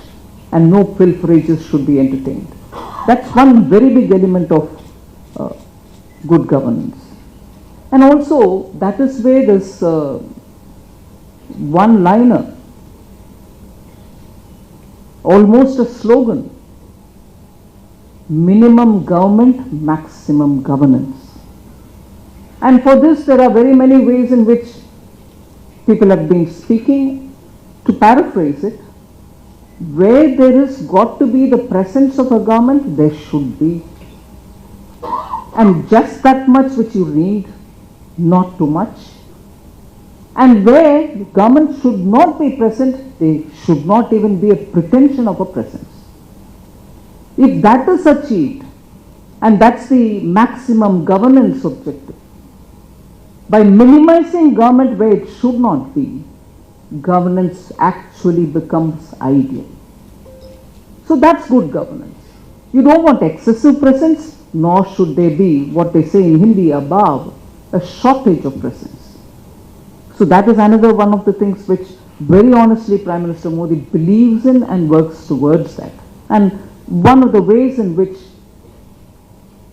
to another slogan, I'm not only saying they are slogans, but they are also finding way in which the government is implementing many of its programs. But I'll set the background with it. Trust is what people expect to build with any of its governments. What Shri N.T. Ramarao Garu could do was because he had a direct connect with the people. He was able to tell them, look, this is what I'm doing, whether you like it or not, I'm going to do it. But he did it for the larger good. So people understood it. And therefore they believed in that leader, the trust in that leader, that he shall not do something which will hurt me. And if you build that trust, you're able to also then carry through with some of the difficult decisions because people understand he's not doing it for himself. So that is where that slogan, Sabka Saath, got added by one. Sabka Saath, Sabka Vikas was what we started up with. Welfare, in a way, because that is Sabka Saath. I'll be with everybody. I'll give that hand-holding with everybody, to everybody. And that's the one which is giving you the assurance that the government will be with you when you need it. But at the same time, Sabka Vikas, everybody should grow. Only with growth will you now understand that I can stand on my own feet. So Sabka Saath, Sabka Vikas it was when we started off in 2014, but gradually you see today it got added with a few more absolutely relevant elements. Sabka Saath, Sabka Vikas, Sabka Vishwas, where you have to build trust with the people. And one of the things therefore what was brought in was, for the smallest businesses to run, you had to have a certification from a government officer, gazetted officer, or you need to have some kind of an inspection coming, the boiler inspectors who used to come to companies and say, are you up to a certain thing? Unless he certifies, your business cannot run. Till he certifies, you cannot run. And all this led to rent seeking, corruption. So PM said, no, I believe my citizen. These may have come into course because there was a foreign rule. He wanted to be sure about every citizen, so he asked a gazetted officer in the government to say, is he right or is he wrong, is he authorized citizen or is he not? So the first thing I remember, and in commerce, the Boilers Act was under us, so the first thing we said is no inspections, you self-certify. We don't need others to come and do your inspection. You, after all, it's your unit. Why won't you want to run it efficiently, safely, and so on? So self-certification was brought in, and together with it you find, even today, even with this 10 lakh recruitment which is going on, Rozgar Mela, the feature is, for C and D grade positions, we shall not have any certification being given by anybody. You self-certify, submit your papers, and be on the transparent platform, recruitments happen. So these are ways in which you build trust with citizen. And that is why when decisions, very big decisions were taken, even during COVID, the consultations were done with the stakeholders. And the grievances about every act which is necessary for running a business in this country had some or the other element which said criminal. You would have done a small mistake. You would have not complied with one of the smaller regulations, but the act said you could be jailed. చిన్న చిన్న పొరపాటులు కూడా మిమ్మల్ని జైలుకి పెట్టాల్సిన పని వస్తే మీ business ఎందుకు నడుపుతారు?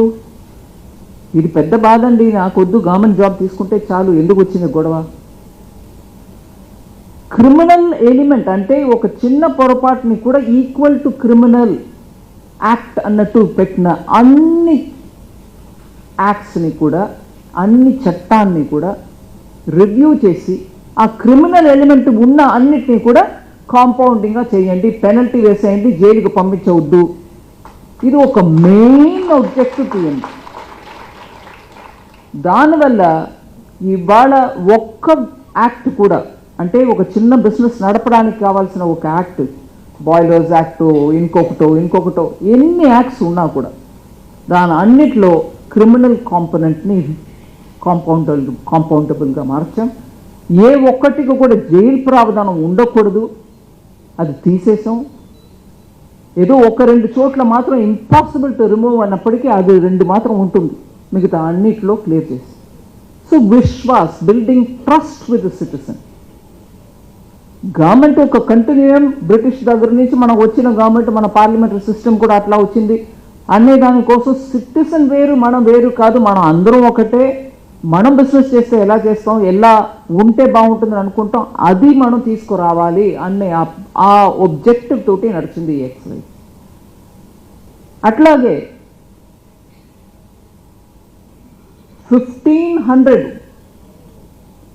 1500 యాక్ట్స్ని యాక్చువల్గా ఉండక్కర్లేదు అన్నటువంటి యాక్ట్ని అలాగే ఉంచారు, ఎవరు ముట్టుకోలేదు. మనం దానికేముంది ఉండని అని వదిలేయచ్చు అని అనుకుంటాం. అట్లాంటి లాస్ ద్వారానే కొంచెం తెలివితేట ఎక్కువ ఉన్నటువంటి అధికారులు, బాబు నువ్వు చేసే బిజినెస్లో ఈ యాక్ట్కి విరుద్ధంగా చాలా చేస్తున్నావు, కొంచెం చూసుకో అని వెళ్ళి ఇన్స్పెక్షన్ చేసే అవకాశం ఉంది అనేది అర్థం చేసుకొని 1500 యాక్ట్స్ని మొత్తం తీసేశారు. ఇది ఉంటే ప్రయోజనం లేదు. ఉంటే గవర్నమెంట్ ఒకటి అనుకుంటుంది, ప్రజానీకానికి ఉపయోగంగా ఉన్నటువంటి విషయాలు మనం చేయాలి, అడ్మినిస్ట్రేషన్ని క్లీన్గా నడపాలి, కరప్షన్ ఉండకూడదు అని అనుకుంటే the very presence and record of 1500 acts gave opportunity. అంటే అవి వాళ్ళకి రెలవెంట్ కాని యాక్ట్, కానీ అది ఉందని తెలిసిన bright officer can always sport to you, బాబు ఇది చూసుకో ఇక్కడ ఏదో రకంగా, సో అది ముందు తీయండి అని అర్థం. So we remove 1500 acts and that exercise continuous even now. Major వెళ్ళిపోయాయి, ఇంకా కొన్ని ఉన్నాయి, అవన్నిటిని కూడా క్రమేణా తీసేయాలి, లేకపోతే అదే ఒక పెద్ద బర్డన్ ప్రజానికానికి. సో గవర్నెన్స్కి వచ్చినప్పటికీ బీదలకు అన్నం ఇస్తున్నామా అవన్నీ కూడా ఇంపార్టెంట్, అంటే కూడా these are the major hurdles for a normal citizens life which has to really go where, they are not needed. So అది చెప్పడానికి కూడా ఒక రకమైన కరేజ్, కన్విక్షన్ కావాలి, అది నడిచింది.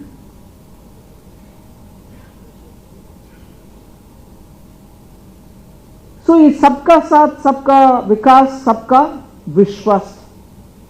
ఇప్పుడు ఇంకొకటి 75 years of Indian independence, next 25 yearsలో మనం చేయాల్సిన కార్యక్రమాలు చాలా ఉన్నాయి. When you reach 100 years of independence మనం ఎలా ఉండాలని మనం ఊహించుకుంటున్నాం. ఆ డ్రీమ్స్కి తగినట్టు మనం ఇంకా ఏం చేయాలి, కానీ ఒక గవర్నమెంట్ చేయగలుగుతుందా? ఒక సెంట్రల్ గవర్నమెంట్ మాత్రం చేయాలా, స్టేట్ గవర్నమెంట్స్ చేయాలా? స్టేట్ గవర్నమెంట్స్ చెయ్యని చెప్పడానికి ఎవరికి అధికారం ఉంది? అక్కడ కూడా ఎలక్టెడ్ గవర్నమెంట్స్ ఉన్నారు. అందుకే సబ్కా ప్రయాస్.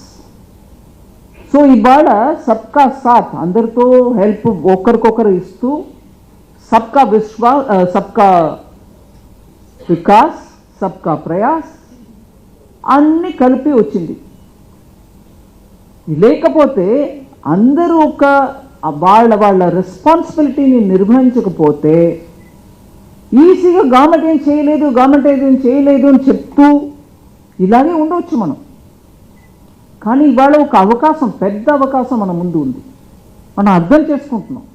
స్టేట్ గవర్నమెంటో సెంట్రల్ గవర్నమెంటో ఎవరు వాళ్ళు పని చేస్తున్నారు. నా వంద ఫ్రీ డిబేట్కి ఇప్పటికీ నేను రాలే, ఇంకో కొంచెం 5 నిమిషాలు చెప్తాను దాని గురించి ఒక చిన్న విషయం. సో మనం అందరం కలిసి ఈ దేశాన్ని ముందుకు తీసుకెళ్ళాలి అనే అంశాన్ని మనం ప్రతి ఒక్కరు కూడా ఫీల్ చేయాలి. ఆ ఫీలింగ్ ఉంటేనే నేను చేసేది రైటా తప్ప, నా కుటుంబానికి మంచిదా ముందుగా, లేదా నా కుటుంబానికి. ఇవాళ ఎన్టీ రామారావు గారి గురించి మనం ఎంత మనస్సుకు ఆహ్లాదకరంగా మాట్లాడుకుంటున్నాం. ఇట్లాంటి ఒక ఆర్టిస్ట్, ఇట్లాంటి ఒక political leader, he change the way in which Indian politics could think about it self. అట్లా మనం ప్రతి ఒక్కరు మన స్థానంలో అట్లాంటి కాంట్రిబ్యూషన్ టు అవర్ ఫ్యామిలీస్ చేయాలనే ఆ ఆతృత, ఆ లిటిల్ ఆతృత ఉంటేనే చాలు. అదే ఒక ప్రయాసం. సో ఆ విషయానికి వచ్చినప్పుడు నాకు కొంచెం ఇది చెప్పడంలో సంకోచం, ఎందుకంటే it can easily be mistaken. The way in which we are going about it, నేను వివరంగా with every slogan నేను జోడిస్తూ చెప్తున్నా, empowerment versus entitlement. Jayaprakash Narayana గారు దాన్ని in his own style he mentioned it. You need to provide everything to make sure the person becomes empowered. తనకు ఆ శక్తి ఉంది, తను చేయగలుగుతామనే నమ్మకం వస్తే he will contribute to himself, his family and to the society. అదే approach ఎంటైటిల్మెంట్కి వెళ్ళిపోయింది. ఈ వర్గానికి ఇచ్చి తీరాల్సిందే, ఆ వర్గానికి ఇచ్చింది సరిపోదు, మీ గురించి నేను మాట్లాడలేను, నీకు ప్రయారిటీ లేదు నా స్కీమ్ ఆఫ్ థింగ్స్లో అని ఇట్లాంటి వ్యవహారం మనం తీసుకొచ్చినప్పటికే ఎంటైటిల్మెంట్, సెన్స్ ఆఫ్ ఎంటైటిల్మెంట్, నాకు ఖచ్చితంగా అది దొరకాలి, దొరకకపోతే ఉద్యమం చేస్తాం. దాన్ని మనం 70 yearsగా చూస్తున్నాం ఈ దేశంలో. కానీ కోవిడ్ లాంటి టైంలో కూడా ఏ వర్గానికి ఇవ్వాలో ఇచ్చి, అదే సమయం రిఫార్మ్ని కూడా long term, keep the long term objective in your mind. ఇవాళ నేను ఏదో చేసుకొని వెళ్ళిపోయాను, అప్పుడు నేను ఆ విషయంలో తలుచుకోలేక ఇట్ లుక్ యాస్ దో నేనే క్లెయిమ్ చేస్తున్నాను. కానీ అప్పుడు ఉన్నటువంటి ప్రెషర్ ఏంటి, మీకేం పోయిందండి, ప్రింట్ చేయండి కరెన్సీ, డిస్ట్రిబ్యూట్ చేయండి, give money in the hands of the people, మంచి coinage. Who will say no and who will say don't give, కానీ ప్రింట్ చేయండి. కానీ అది కాదు ప్రైమ్ మినిస్టర్ విషన్. ఖచ్చితంగా హెల్ప్ చేయి, ఖచ్చితంగా ఎవరికి ఇవ్వాలో ఇవ్వు, కానీ ముందు అర్థం చేసుకో అక్కడ ఉన్నటువంటి వ్యవహారం. టార్గెటెడ్గా మనం ఒక్కొక్కరికి రిలీఫ్ ఇస్తూ పోయాం. అగైన్ ఆ టెక్నాలజీ, ఆ స్కీము, జయప్రకాష్ నారాయణ గారు హెల్త్ గురించి కూడా చెప్పారు, దాని గురించి చెప్తారు. పేపర్లెస్, క్యాష్లెస్ ట్రీట్మెంట్ దొరకాలి ప్రతి ఒక్కరికి అనే ఆయుష్మాన్ భారత్, అది ఇంకా విస్తరణ చెయ్యాలి, అందరికీ దొరుకుతున్నట్టు చేయాలి. 2014 నుంచి ఆ జన్ధన్ యోజన, అలాగే సురక్షా బీమా యోజన, అటల్ పెన్షన్ యోజన, ఇవన్నీ చిన్న చిన్న ఇన్సూరెన్స్ ప్రోగ్రామ్. పెద్ద ఎవరూ పట్టించుకోలేదు దాని గురించి. రోజుకు ₹1 ఇస్తే చాలు నీ ప్రీమియం. ఎవరికో కోవిడ్ వస్తుందని తెలియదు, కానీ కోవిడ్ సమయంలో అన్ఫార్చునేట్లీ వాళ్ళ ఇన్సూరెన్స్ అని చెప్పి ఈ ఇన్సూరెన్స్ పథకం జరుగుతుంది 14-15 నుంచి. జేపీ గారు చెప్పారు ఆన్ డెత్ క్యాష్ ఇవ్వడం, అది కాదు. This was an insurance cover for which the person was contributing ₹1 per day. వాళ్ళు ఫ్యామిలీలో కోవిడ్లో ఆ ఇన్సూర్డ్ పర్సన్ చనిపోయినప్పటికీ ఒక్క సర్టిఫికేట్, డెత్ సర్టిఫికేట్ ఒకటి ఏదని దొరకల, ఎవరికి ఏం దొరకల. బికాస్ హాస్పిటల్కి వెళ్ళే పరిస్థితులు ఎవరూ లేరు. ఏమి ఇవ్వక్కర్లేదు, నీ పిఎం సురక్షా బీమా యోజన నీకు ఉందా, నీకు అదే ₹2 lakh దొరుకుతుంది అని ఆ స్కీమ్ ద్వారా ఇప్పించారు. That was an insured amount. చనిపోయిన వాళ్ళకి డబ్బు కాదు, అతని insurance. It was possible to attend to people during that time, COVID ద్వారా, because the insurance scheme made it in such a way that వాళ్ళు కాంట్రిబ్యూట్ చేశారు. గవర్నమెంట్ కాంట్రిబ్యూషన్ ఇచ్చింది ప్రీమియంలో, that when the emergency came, the person's family had the insurance money. Similarly, Ayushman Bharatni కోవిడ్కి extend చేసాం. దానికి కావాల్సిన treatment తీసుకోండి because 5 lakhs వరకు నీకు ఉంది, please go ahead. Covid was not in the original list, obviously it was it. దీంట్లో therefore empowerment versus entitlement చర్చ, I'm quite happy to engage, not just me, anybody in the government will engage. But this residual thinking of a socialism, sorry Professor Madan, Dean of ISD,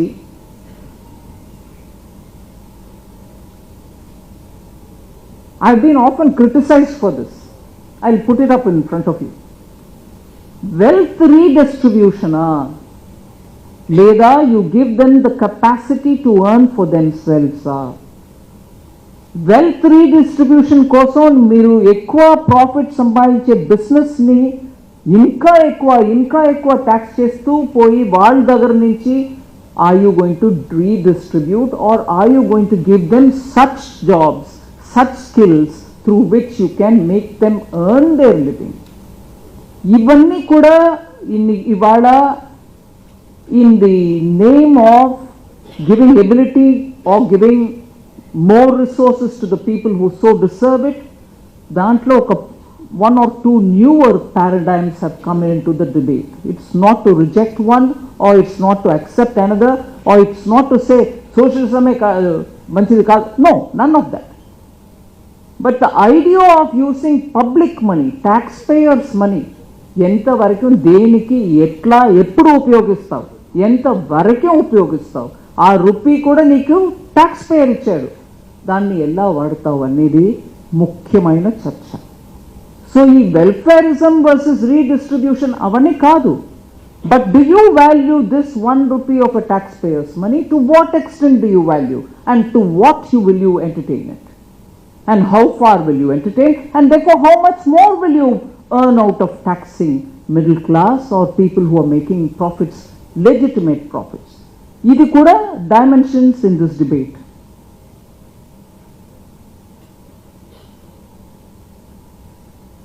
ఫార్మర్స్కి help చేస్తున్నామే, కిసాన్ సమ్మాన్ నిధి ఇస్తున్నారు, ఫార్మర్స్కి ఇన్కమ్ని double చేస్తామని promise చేశారు.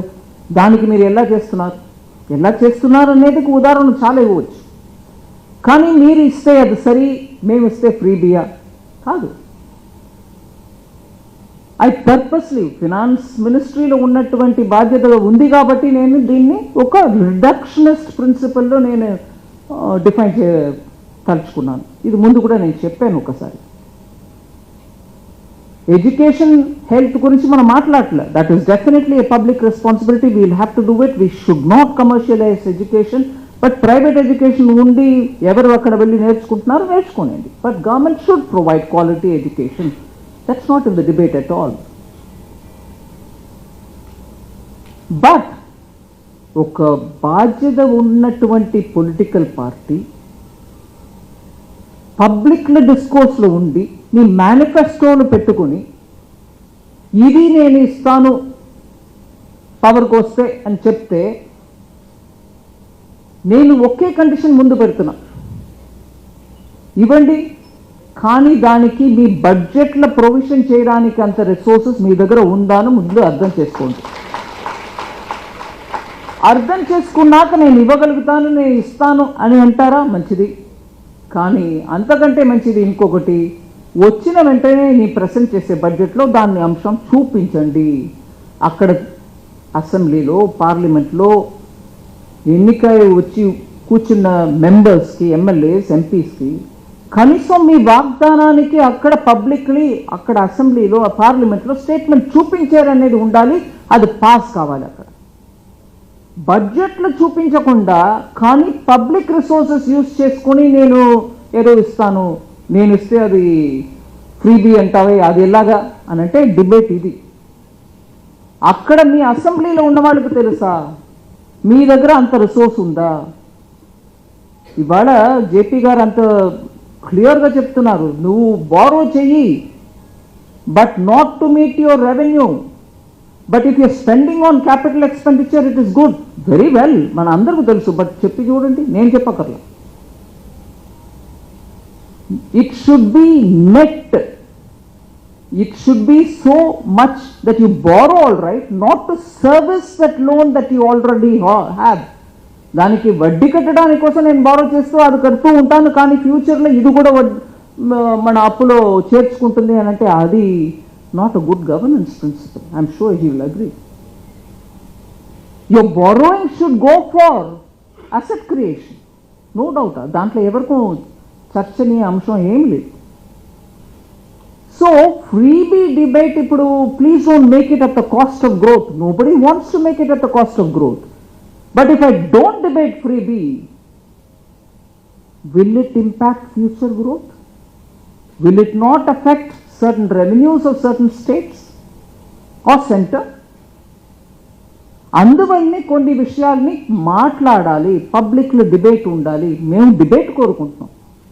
అంటే freebie అంటే ఏంటి బాబు, నువ్వు ఇచ్చేస్తే నేను ఇచ్చేస్తే కాదు, నువ్వా నానా కాదు. అక్కడ ప్రజలకు తెలుసా, ప్రజల డబ్బు పోతుందా, అసెంబ్లీకి తెలిసిపోతుందా, పార్లమెంట్కి తెలిసిపోతుందా, లేదా వేరే దారిలో పోతుందా, ఇది మనకు అర్థం అవ్వాలి అనేదే డిబేట్.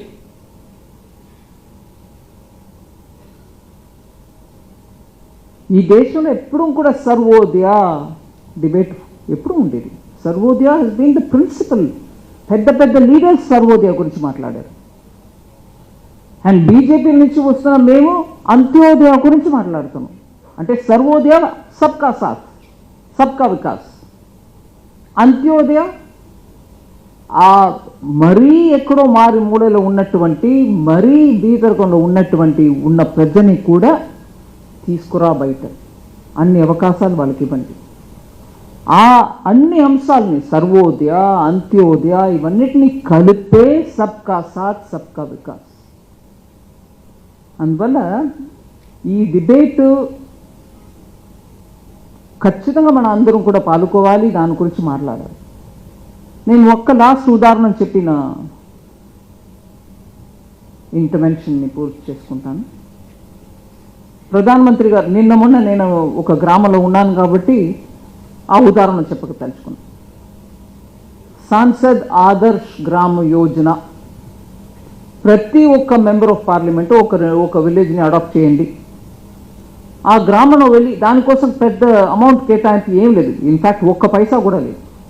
మరి ఏంటి యోజన, పైసా లేకుండా ఏంటి యోజన? యోజన ఆ ప్లాన్, ఆ పథకం ఏంటంటే మీరు ఏదో ఒక గ్రామాన్ని అడాప్ట్ చేసుకోండి, అక్కడ వెళ్ళి చూడండి.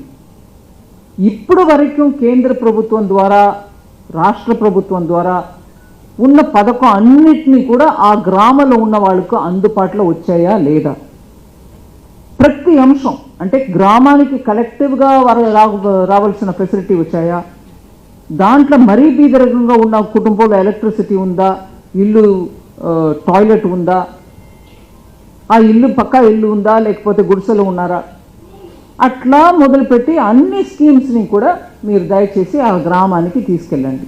That was it. నేను ఆంధ్రప్రదేశ్ ఎంపీగా ఉన్న వరకు 2016 జూన్ వరకు ఆ 2 గ్రామం దత్తుడు తీసుకుని, యాక్చువల్లీ ఆ గ్రామం నన్ను దత్తుడు తీసుకున్నారని అన్నాలి, because I couldn't otherwise do much. But అక్కడ వెళ్ళి కొన్ని విషయాలు మొదలుపెట్టాను. అది మెల్లమెల్లగా నా ఇక్కడి నుంచి కర్ణాటక వెళ్ళిపోయినాక అంత దృష్టి సాధించలే. But even then I was trying to do some things. But actually ఆ సాంసద్ ఆదర్శ్ గ్రామ్ యోజన ఒక ఆబ్జెక్టివ్ నాకు కళ్ళార నిన్న కనపడింది. I need to share this with you all.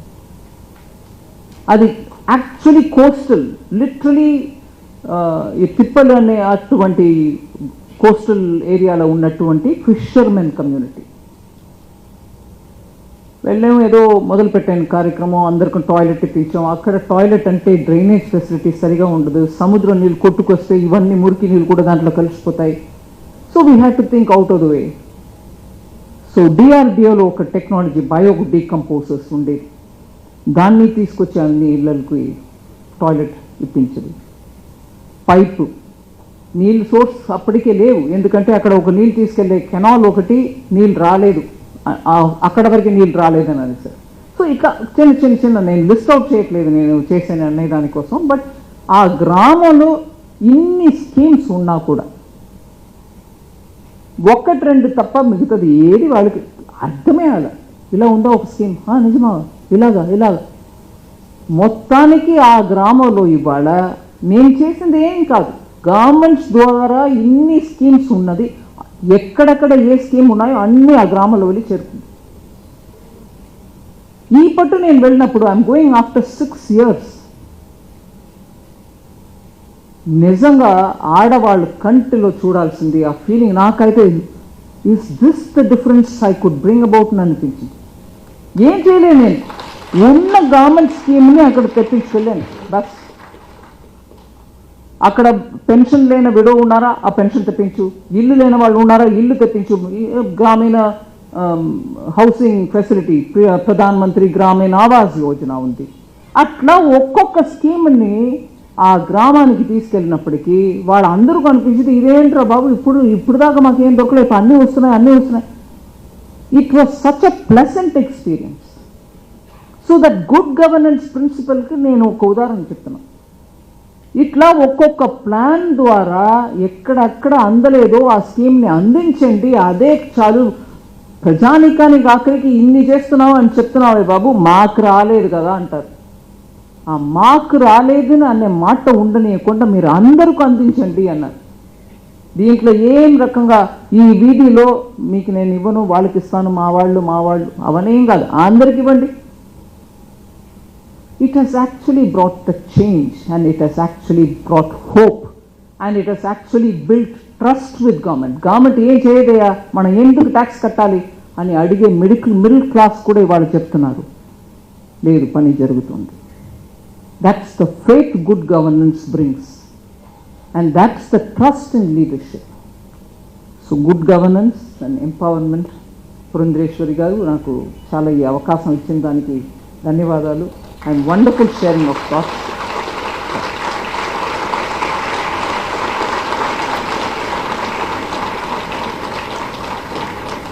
Respected Madam, thank you so much for your wonderful message. I hope at least a few finance ministers of few state governments are listening and they follow your advice, so the lives of millions of people can be transformed. It was truly inspirational to learn from all the people on stage that borrowing should not be spent for vote bank politics but for building assets. On this occasion, as part of the NTR Centenary Celebrations, we are also felicitating a few social workers who have done a lot for society to take the spirit of giving into society more. I would like to call upon Sri Rapati Jagdish Kumar on stage, and I would request Nivedita. He is the chairman of the Gurudeva Charitable Trust, ma'am. He is helping people with polio by distributing over 70,000 artificial limbs, polio calipers, wheelchairs, bicycles. He also conducted various social awareness programs for over 70,000 women. He helped over 5,000 tribal women by providing free food and medicines. He also promoted sports in rural villages. Aipata Jagdish Garu of Gurudeva Charitable Trust on stage, please. And I would request the Honorable Finance Minister to please felicitate a social worker who is helping the most downtrodden of people. I would request Ajnaran Garu to come on stage, please.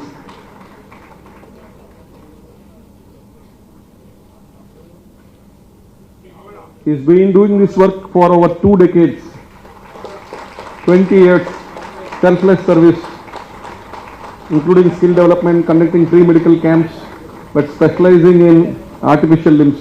Distributing over 70,000 artificial limbs is not a small issue. Thank you very much, Jagdish Garu.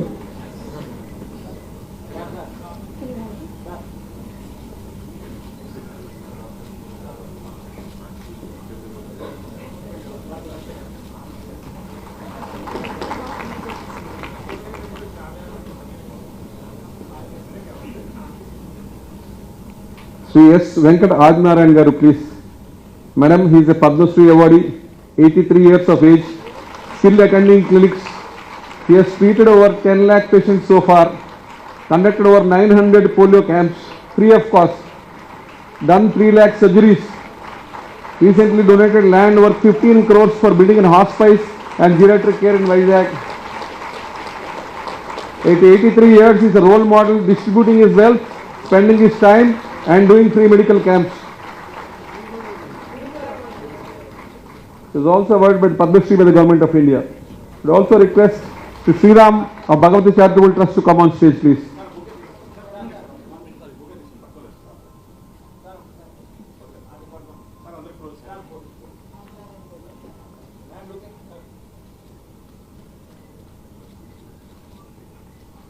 He is an inspirational leader for everybody in this auditorium, donating land of 15 crores for a single institute, apart from giving it to ISKCON, apart from also giving it to for free food distribution.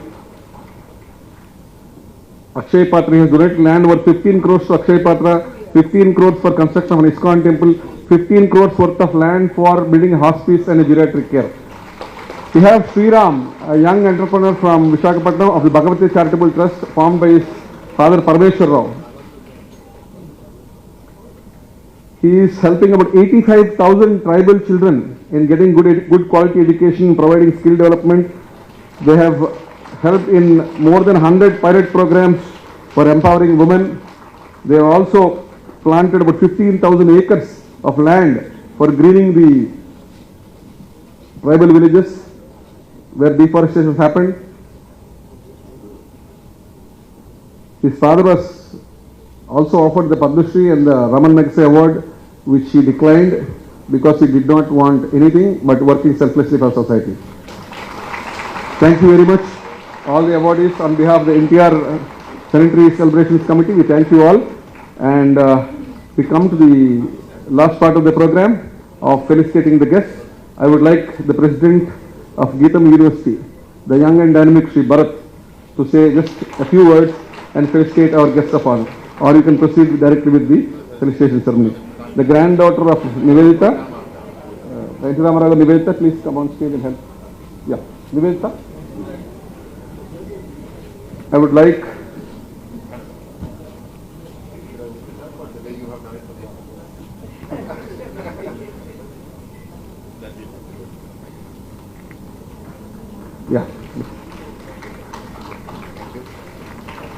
Shri Bharat, felicitating the Finance Minister of India.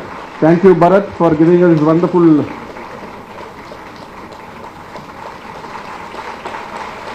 opportunity.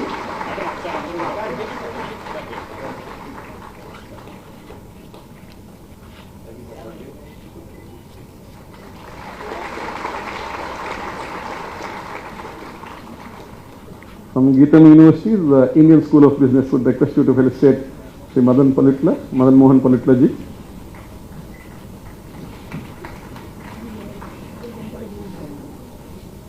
I could stay here.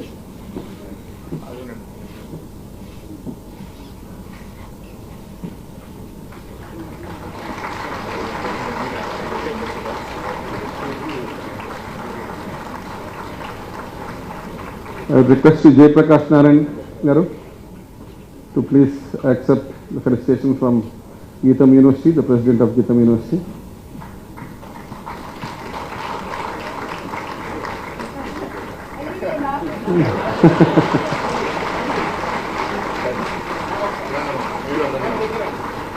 As part of the felicitation program, the host committee, the NTR Centenary Celebrations Committee led by Dr. Purandeshu Garu, her sister, Sri Lokeshwari Garu. With Lokeshwari Garu, please. Her son, Ramakrishna Garu. N.T. Ramarao Garu's son, Ramakrishna Garu. NTR's daughter, Lokeshwari Garu. Sri Vasundhara Garu, wife of Nandamuri Balakrishna Garu, daughter-in-law of NTR. The grandson of NTR, Srinivas Garu. Granddaughter of NTR, Nivedita. We would like you to felicitate the guests of honor, starting with the chief guest, Nirmala Sitharamanji. All the family members, sons, daughters, daughter-in-laws, grandson, granddaughter.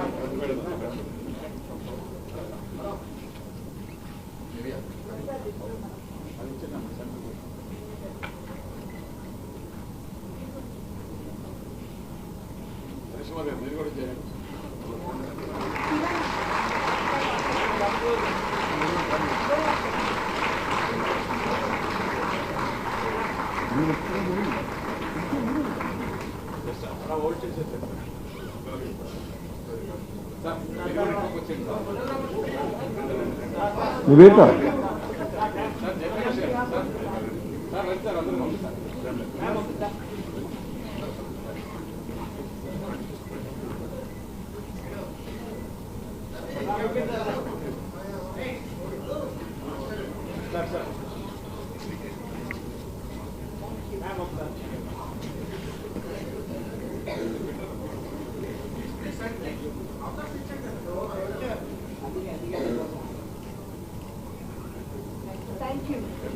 To the Dean, Indian School of Business, Dr. Madan Pulitla, please.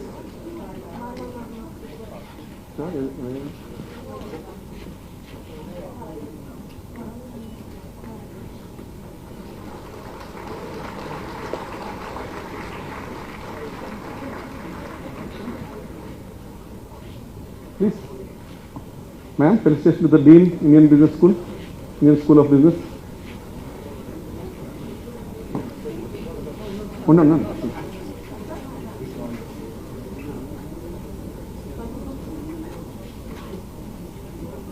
Archie.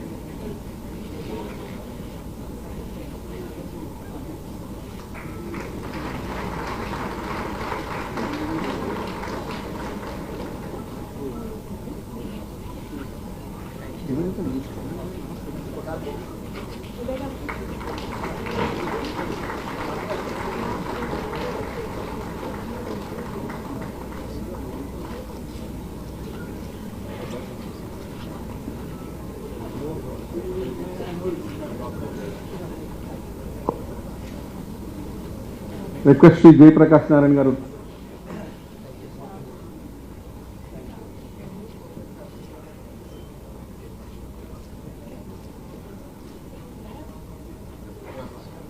Jay Prakash Narayan Garu, please. Purandesh Garu, please felicitate. Niveta.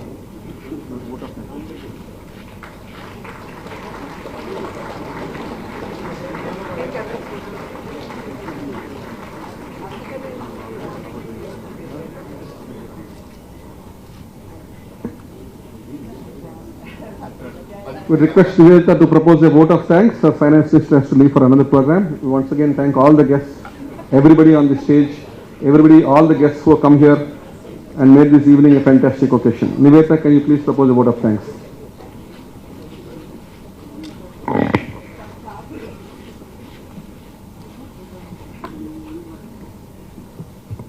Good evening, everyone. I deem it a great honor and privilege to be expressing the vote of thanks on this memorable occasion in remembrance of my late grandfather, Sri Nandamudi Ramarao Garu. He reigned the Telugu film industry, but yet, to us, he was our grandfather. He was an exemplary example of a selfless, non-corrupt politician, but to us, he was our grandfather. He set a benchmark on how welfare and good governance can be balanced, and to that grandfather, I bow my head in reverence. This occasion has been made special by the presence of Sri Nirmala Sitharaman Garu, the Honorable Finance Minister of India, who delivered the memorable talk on empowerment, the road to governance.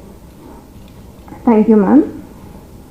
I would like to thank Sri Jay Prakash Narayan Garu, whose proximity to my late grandfather helped us in understanding the pro-people interventions undertaken by him. I would also like to thank Sri Madan Pulitla Garu, under whose guidance ISB has grown to great heights and is today one of the most coveted institutions in our country. I take this occasion to thank the President of Geetam University, Sri Bharat Garu, who extended his gracious support in providing all the logistics for this program. I would like to thank each one of you seated in this auditorium, the students and guests. I am sure that the thoughts expressed by a learned guest have enriched us today. My aunts, uncles, my cousins, you are but part of the family, and to thank you would not be doing justice to our relationship. Finally, I would like to thank the media for being here today. Thank you all so very much.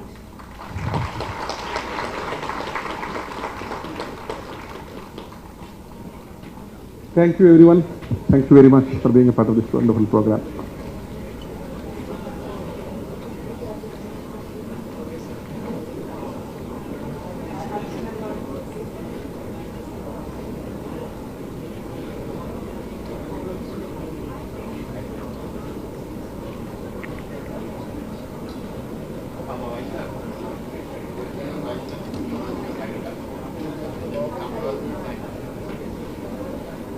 University for hosting such a wonderful event.